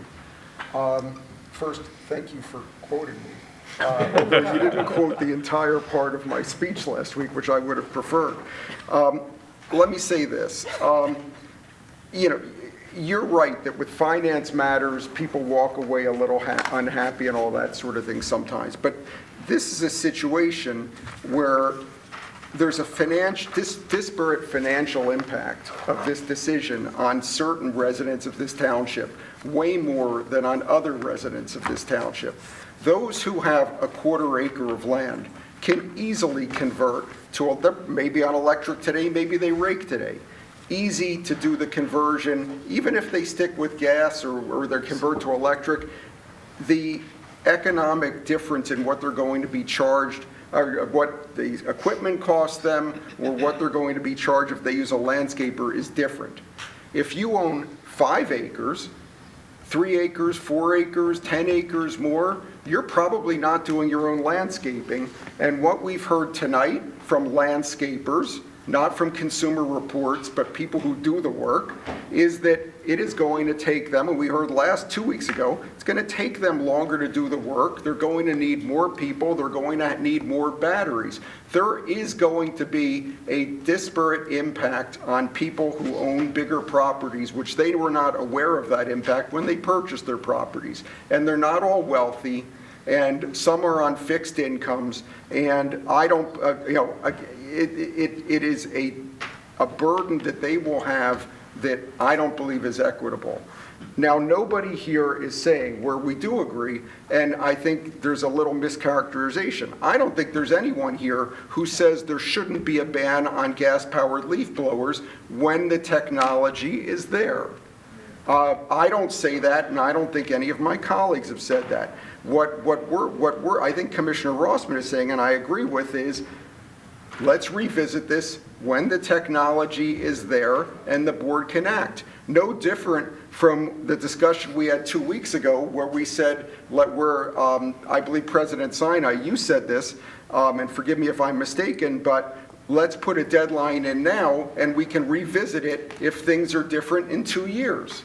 I just don't think setting an artificial deadline where the technology may be there earlier, may be there later, but setting a deadline today of 2028 and 2029 is just that, an artificial deadline. It does burden residents. We've all heard from some of those residents. I may have heard from more than some of the rest of you, but it's real, the burden, the extra burden, and I think we should respect that, and so I would endorse what Commissioner Rossman suggested. Thank you. And thank you, Commissioner. Commissioner Epstein. Sorry. I'll be very succinct. Yeah. 5 acres, 10 acres, 20 acres, half an acre. You don't have to blow the leaves. They're not landmines, they're leaves. I don't see the equity issue. I don't see any real issue. It's the ecological impact, I'm sorry, it is late, of removing the leaves is negative. It is an aesthetic choice. People can choose to do it, and it might be at a greater expense, but that's okay. It's a luxury. Again, not landmines. No one's getting hurt. They're leaves. Walkways should be cleared. You do not need a gas-powered blower to clear a walkway. It is not a ban if we're just saying, do it half the year. We need to have an actual ban. And then all the stuff that Commissioner Whalen said. Thank you. Thank you, Commissioner Epstein. Commissioner Courtney. Thank you for this. Commissioner Rothman said something that is sort of gnawing at me, and I believe people should be allowed to do what they want with their own property, certainly within reason, but That was a positive statement. Yes, but I don't think this blanket statement that you should have the freedom to clean up your property how you see fit. We don't let people burn their leaves, right? Why should my neighbor be allowed to use a gas-powered leaf blower that's going to be noisy on my property, that's going to pollute the air above my property, right? Every one of us, I didn't give my speech a couple weeks ago, so I'm gonna work some of it in now, sorry. Every one of us up here took an oath to uphold the Pennsylvania State Constitution, which includes an environmental rights amendment. The people have a right to clean air, right? Pennsylvania's public natural resources are the common property of all the people, and as trustee of these resources, the Commonwealth and us shall conserve and maintain them for the benefit of all people. This is a true tragedy of the commons. There's nothing in that amendment that says you protect the environment when it's convenient, you protect the environment when it has a low financial burden. Right? This is exactly when your government is supposed to step in and regulate, right? Thought I had a 3-minute timer going off over there. I read a lot of emails over the last several weeks about this in both directions, and what Commissioner Epstein just said, I'll reiterate it a little bit, because this came in an email from a landscaper. Landscaping is a luxury that people in Lower Merion like to have, right? I have a landscaper. It is a luxury that I pay for. When I was a kid, I mowed my lawn, and I didn't have a leaf blower, and I raked my leaves. I don't like the idea of having to rake my leaves again. My lawn is a bit bigger than it was when I was a kid. I really like this luxury, but I understand that it is a luxury that I have to pay for, right? And I should pay the full cost, right? Not just what my landscaper is willing to charge me, right? I should pay the full cost of the pollution and the negative impacts that my landscaping might create. And what I really want is to not pollute at all, right? I don't want to buy carbon credits for leaf blowers. I would much rather just buy my landscaper an electric leaf blower and charge me that cost, right? Let's see if I can foot that bill for you, right? We've heard from a mayor from New Jersey whose town's name escapes me at the moment, sorry. We have heard from other economic analyses. This is happening across the country. We're not seeing huge economic windfalls. We're not seeing like the death of landscaping. Like I hear way more about AI killing jobs than electric leaf blowers and battery power, right? One last thing, a direct comparison of how you currently use a gas-powered leaf blower to how you might use an electric leaf blower is like an apples to oranges comparison, right? We're getting shoehorned into this idea that you have to use it for the same number of hours, you have to use it at the same blowing power, you have to do everything exactly the same. Implicit in an ordinance like this is the potential for a behavior change, right? Maybe you use the leaf blower to blow the leaves off the driveways and sidewalks, and you let the leaves on the grass stay a little bit longer. And you come back next week and maybe you blow the leaves off the grass, so you're not using up the full battery charge, right? It's better for the pollinators to let those leaves sit there for a while anyway, right? Maybe you take your lawnmower and you just mow over those leaves on the grass and let them mulch, right? Right? Wouldn't it be great if our lawns more reflected the natural environment, right? Nobody's out in the forest with a leaf blower. You just let the leaves fall on the ground and they end up feeding the trees, which we also heard in public comment we need more of, right? Last thing, Commissioner Grimes, this is not an artificial deadline. This is not a surprise to anyone. Every single one of us has been fielding complaints about this for 5 years now. We've been talking about this in this boardroom for 5 years. In every priority workshop it's come up. We get public comment on it at least once a month. Hi, Ms. Melvin. And lastly, I'm going to agree with Commissioner Whalen. One thing we are very good at in this board is compromise, right? The 2-3 phase out, that's the compromise. There are people up here, like myself, who would ban leaf blowers now, right? And there are people up here, like Commissioner Rothman, who want to wait and see. You want to what? Wait and see.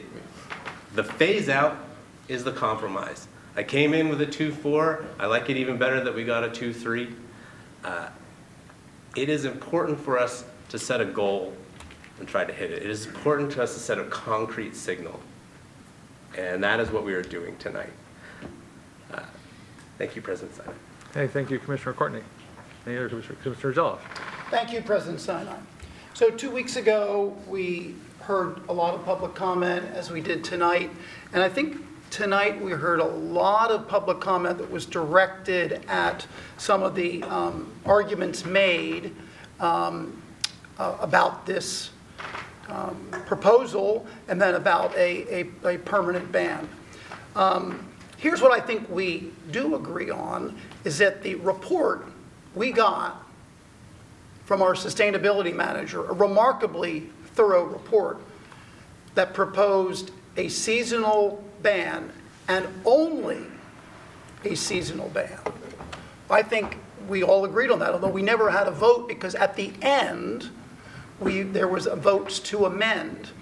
The vote to go, the 2-3, passed by one vote.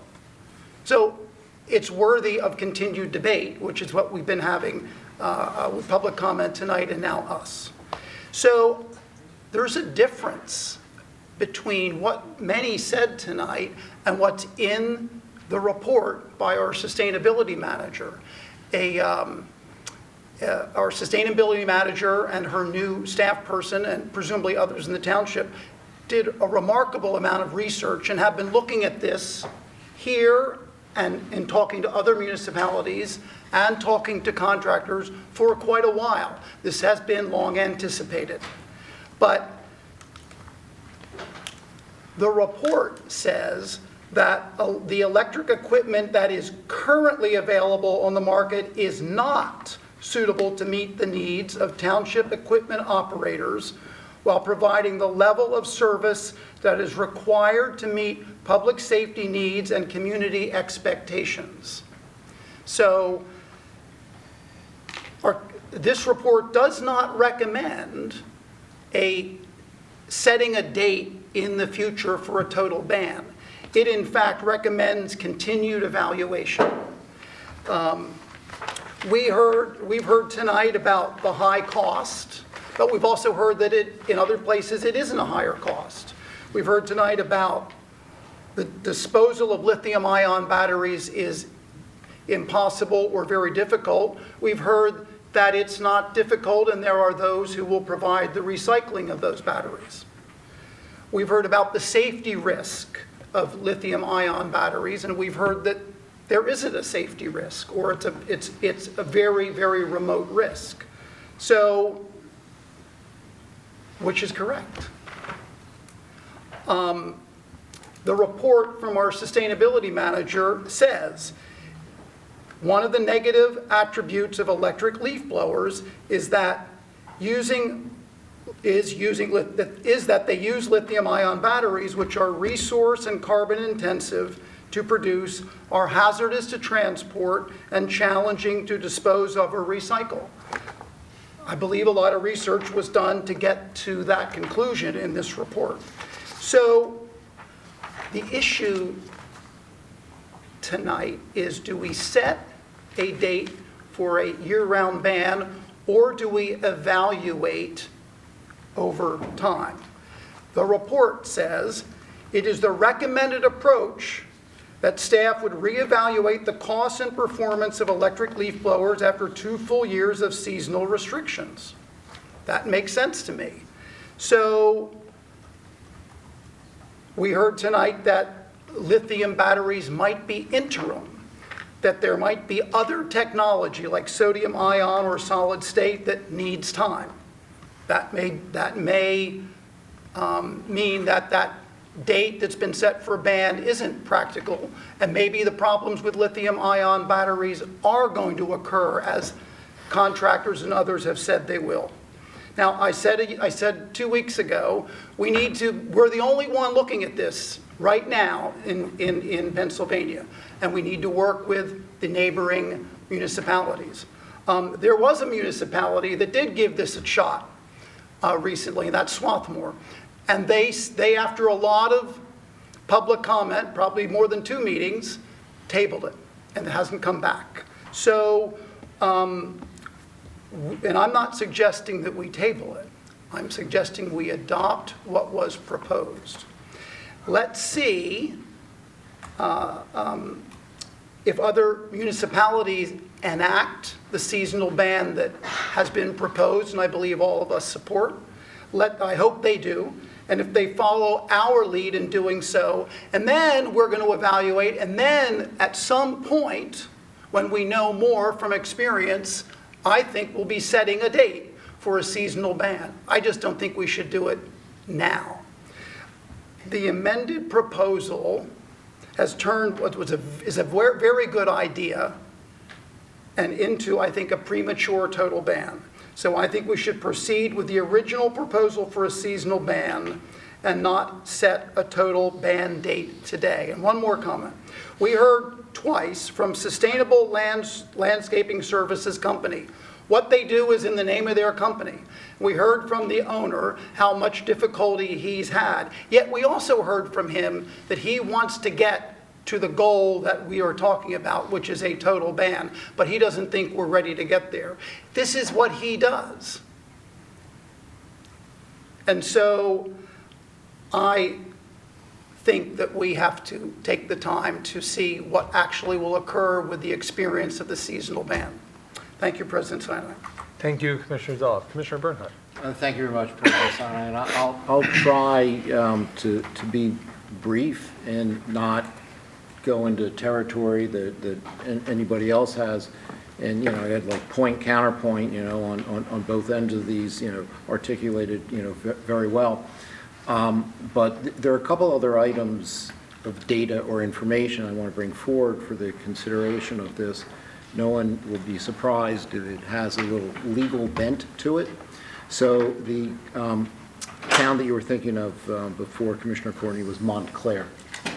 And in Montclair, which is in New Jersey, one of the issues that was raised in a challenge, and let me just back up, somebody else made a comment that there were no lawsuits where it showed that there had been economic loss to landowners. Well, that's not the basis upon which any lawsuits would be brought. That may be why they didn't find that.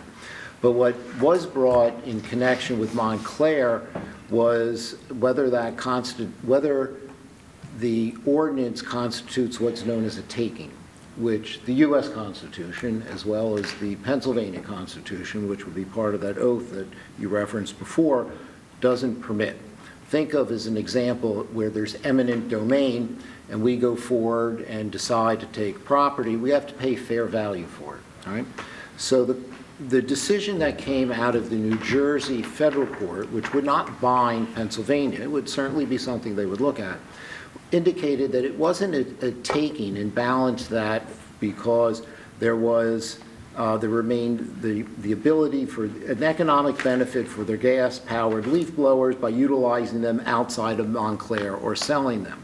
I may disagree with that as a rationale to overcome the concept of a taking, but I bring that up because the economic issue is one that we need to take hold of.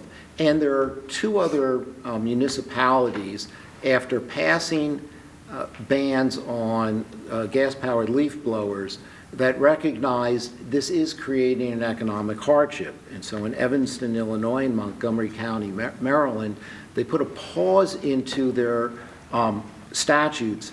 And in Evanston, the reason was because of the hardship to the smaller landscaping companies, and what they tried to do was then find sources for rebates, ways to compensate the landscapers so they could then go forward with the ordinance.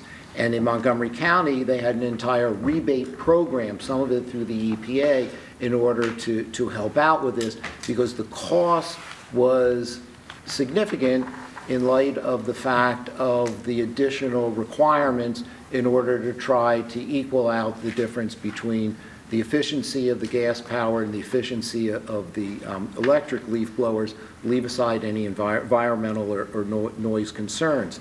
Consequently, the motion that's made by Commissioner Rossman has some merit to it, because as opposed to taking the viewpoint that we wait a couple years and have some future board correct a mistake if we're making one, if we don't put that in an ordinance now and we allow to determine what the technology will provide and what we can do to offset what will be an economic difference to especially small businesses, that is something that makes sense for a much larger community.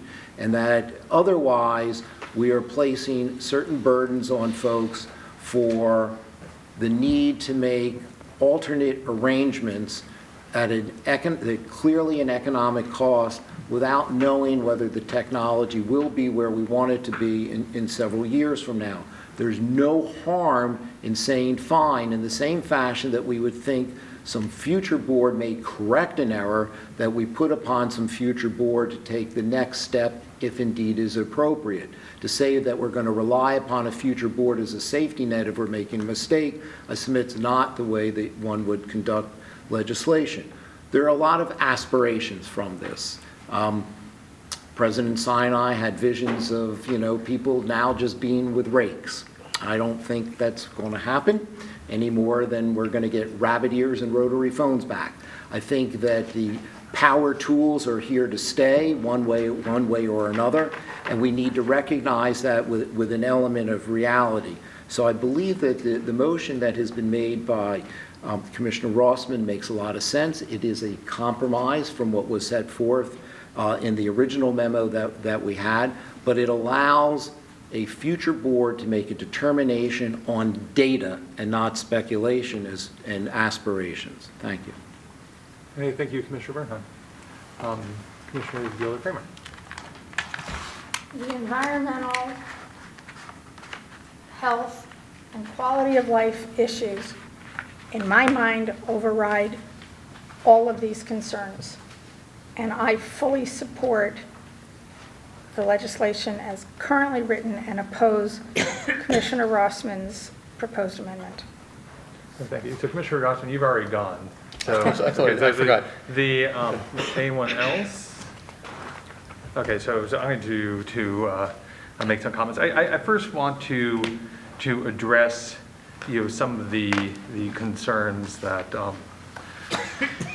you motivated Commissioner Rossman to make his amendment, and I think one of the things that he mentioned was that removing the deadline, the phase out in the ban, those dates would increase flexibility. I see it the opposite way. I think it removes flexibility. And here's why. The original motivation for putting in this path for what is going to come down the pike is to give residents and businesses a clear expectation of what could come forward so they can invest appropriately. Because as we've heard, we're asking people to invest. Like, I believe that the cost of use and cost of ownership of the electric equipment over its lifetime is less than of gas, but I agree that the upfront cost is perhaps higher than the gas equipment. It's the operating cost going forward that brings the average down. And so we're asking people to make an investment. We're asking them to make an investment in the interests of the health of the area, of the environmental benefits, and of the welfare through quality of life. The way that the ordinance is currently structured with a winter-summer ban originally and then phasing in out spring and phasing out fall gives people the flexibility to not get much equipment initially, right? Because initially the heavy leaf seasons you're allowed to use your existing gas-powered equipment, and so you get to dip your toe in the water for the electric equipment for a couple years, right? If what we have is just a partial winter-summer ban, then the equipment people are going to buy is going to be just designed to accommodate those very low leaf seasons, right? They're not going to be equipment that can accommodate the higher leaf seasons. It'll be the low leaf seasons, right? And so what will happen a couple of years down the pike if we say, oh, okay, well now we're going to go to a full ban, we will have residents coming up and say, I just bought new electric equipment because you guys told us that we only needed to use it in the winter and summer.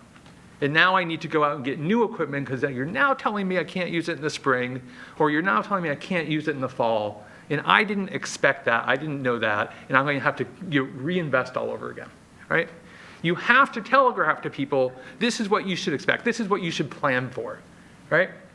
So now, is this constraining future boards? Well, Evanston, Illinois was brought up, and they're a great example. They did exactly this, except they are about several years ahead of us. So it was April 2023 when their predetermined ban date in their ordinance was coming up. And that board said, okay, well, let's have a hearing before this date kicks in and say, do we want to stick with it? And in 2023, they went through these hearings and they said, yes, we do. But they had the flexibility and the ability to make that decision. But everyone had fair warning going up to then that that's what they should expect, right? And instead, if we don't do that, what this is saying is saying we really are just not interested in expanding this ban because this just rolls forward, right? Until at some point, perhaps the market is such that electric leaf blowers are the only things you can buy. We'll probably get to that point at some point. We're just trying to do this event. You get more flexibility by giving people guidance and unwinding it than locking yourself into not telling people you're going to do it and then having them be surprised later. The second is, and I think other communities have shown that you can indeed revisit this later. The second is we've heard a lot of information. Commissioner Courtney said what I would have said about the freedom to choose, right? I mean, I think part of what we're thinking about here is the freedom to have environmental health and physical health. Other things that we've heard tonight. We've heard a lot from people who say, look, in my existing workflow, electric equipment does not work. And we've heard a lot from people who say, yeah, in a different workflow, electric equipment works great, right? And this, tells me, why it is that we actually need legislation, right? Like you legislate because people don't voluntarily change their workflow. Right? They don't. You legislate when you say, look, this is something that's important, something that you have to do. And then what happens is people get surprised when they change their workflow and they're like, well, wait, this actually works, right? you have to legislate when a individual company cannot change its workflow because they're at a competitive disadvantage with other companies who are not. But if everyone is doing the same thing, if they're on a level playing field, right, then it makes sense. We have seen or heard that, concerns about costs going up, but we have, Jerry Jacobs who spoke, who, wouldn't have said this about himself, but he's a world-class empirical sociologist, like world-class. This is the guy who collects data like this for a living. He's really good at it. And what he finds is cross-sectionally, places with full already electric leaf blower bans are no more expensive, right, for landscaping services than what we have in Lower Merion currently. Right? So how could that be if they're peer communities? Well, either landscapers are taking on chin or they have found a way to make this work, right? And I'm a believer in the market and that people do that. I don't quite trust Jerry, even though I think very highly of him. So I checked with my 83-year-old mother about what happened in Lexington and she posted to the listserv. She said, did people's landscaping costs go up, right? And yes, one person responded that their landscaping costs had gone up 20%. And 3 people said that they had not gone up. One had their costs had gone down, right? That is a less scientific sample than Jerry's, but it's consistent. So something is happening in the hundreds of places that have already done this that make it work, right? Even though we are nervous here or fearful here, like it is working in other places. And so this is a benefit of not being first. Right? On one hand, we would like to be first, but the benefit of not being first is that we've found that people have found a way to make it work. And I'm a big believer in, we should not impose cost on our neighbors. We should not do it. We should be good neighbors, right? We should do the things that make ourselves quieter, not say, I'm going to make my neighbor listen to noise because it's going to be cheaper for me, right? And we should not, spill gasoline because 2-stroke engines just put raw gasoline and oil out, right? And they, we wouldn't do that. We wouldn't dump oil on our neighbors' lawns, but we use the gas-powered leaf blowers by them. And so we should be good neighbors. And so I continue to support this. I think it is important legislatively to give people guidance for what they should expect coming down the pike. Okay, so with that, we have an amendment on the table. It is Commissioner Rossman's amendment. And if you vote for the amendment, then what you're doing is you're going back to the original staff plan, okay, which was just the 2 seasons, in perpetuity and consistent, reconsidered at some date in the future. If you vote against the amendment, we're back with the 2-3 phase out that we came in tonight with, okay? So all those in favor of the amendment, please raise your hand. Okay, 1, 2, 3, 4. Counting. Okay, all those opposed. 1, 2, 3, 4, 5, 6, 7, 8. Okay, so the amendment fails. Okay, so we are now onto the ordinance, and it has not been amended. Any further comment on the ordinance? Okay, seeing none, I'm going to call the vote. All those in favor of the ordinance, please raise your hand. 1, 2, 3, 4, 5, 6, 7, 8, 9, 10. Did I get that right, Jody? No. Commissioner Grimes did not raise his hand for that. Okay. All those opposed? 1, 2, 3, 4. Okay, that means no abstentions. That motion passes 10 to 4. Okay. That was a lot of work. Thank you, everyone. The work has just started. That was a vote to advertise, which means that we do this again on November 19th. If it passes, that is also just the start of the work, because some of the things that have been discussed here, like other communities, whether it's rebates or bulk buy programs or whatever other communities did after the passage of an ordinance, right? So there may be additional things that this board wants to consider. We are now on to item 16 on our agenda, page 40 of your packet, which is an adoption of an ordinance, chapter 107, official map vacating Bliss Street. I'm going to make a motion for an ordinance to amend the official map of, this is an ordinance to amend the official map of streets of the Township of Lower Merion, adopted pursuant to the provisions of the Code of the Township of Lower Merion, Chapter 107, entitled Official Map, to vacate and abandon a portion of that certain right-of-way known and designated as Bliss Street, also known as River Road, 33 feet wide from Old Crawford Road easterly, the distance of 866 and 26/100 feet, more or less, to its termination in the Township of Lower Merion. This ordinance was authorized for advertisement of a stated meeting of the Board of Commissioners held September 17th, 2025, and duly advertised in the October 5th, 2025 edition of the Mainline Times in Suburban. So I'm going to make a motion to adopt ordinance number 4318. Do I have a second? Thank you, Vice President Kramer. And I was smiling because this is the first time in my life I have seen the number 866.26 followed by the words more or less. Okay. That's good. Any questions on this little vestigial bit of road that we are going to get rid of? Okay. That's a roll call vote for this. For the adoption of ordinance 4318. More. Mr. Churchill.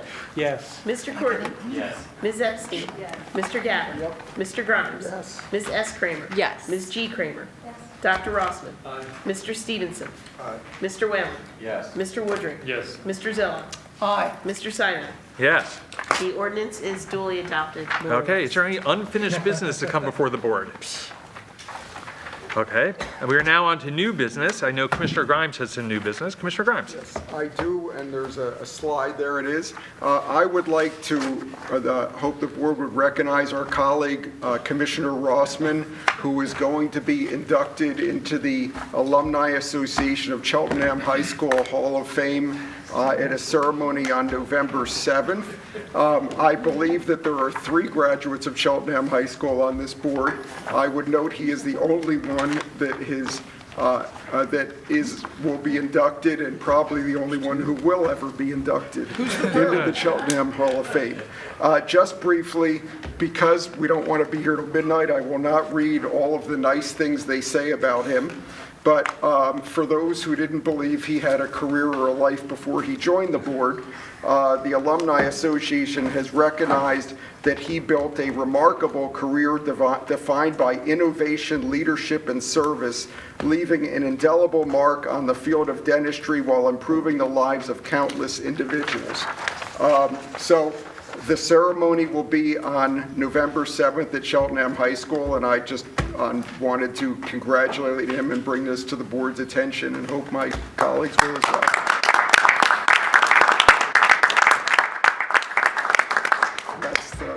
Thank you. And Commissioner Stevenson was with Cheltenham High School for 8 years. Thank you, guys. But he finally graduated. 8 years, man. Okay. Any other new business? Commissioner Gilder Kramer. Just want to remind everybody that November 4th is Election Day. Please make a plan to vote. Okay. Thank you. Any other new business? Okay. Seeing none, this meeting is hereby adjourned. Have a good night, everyone.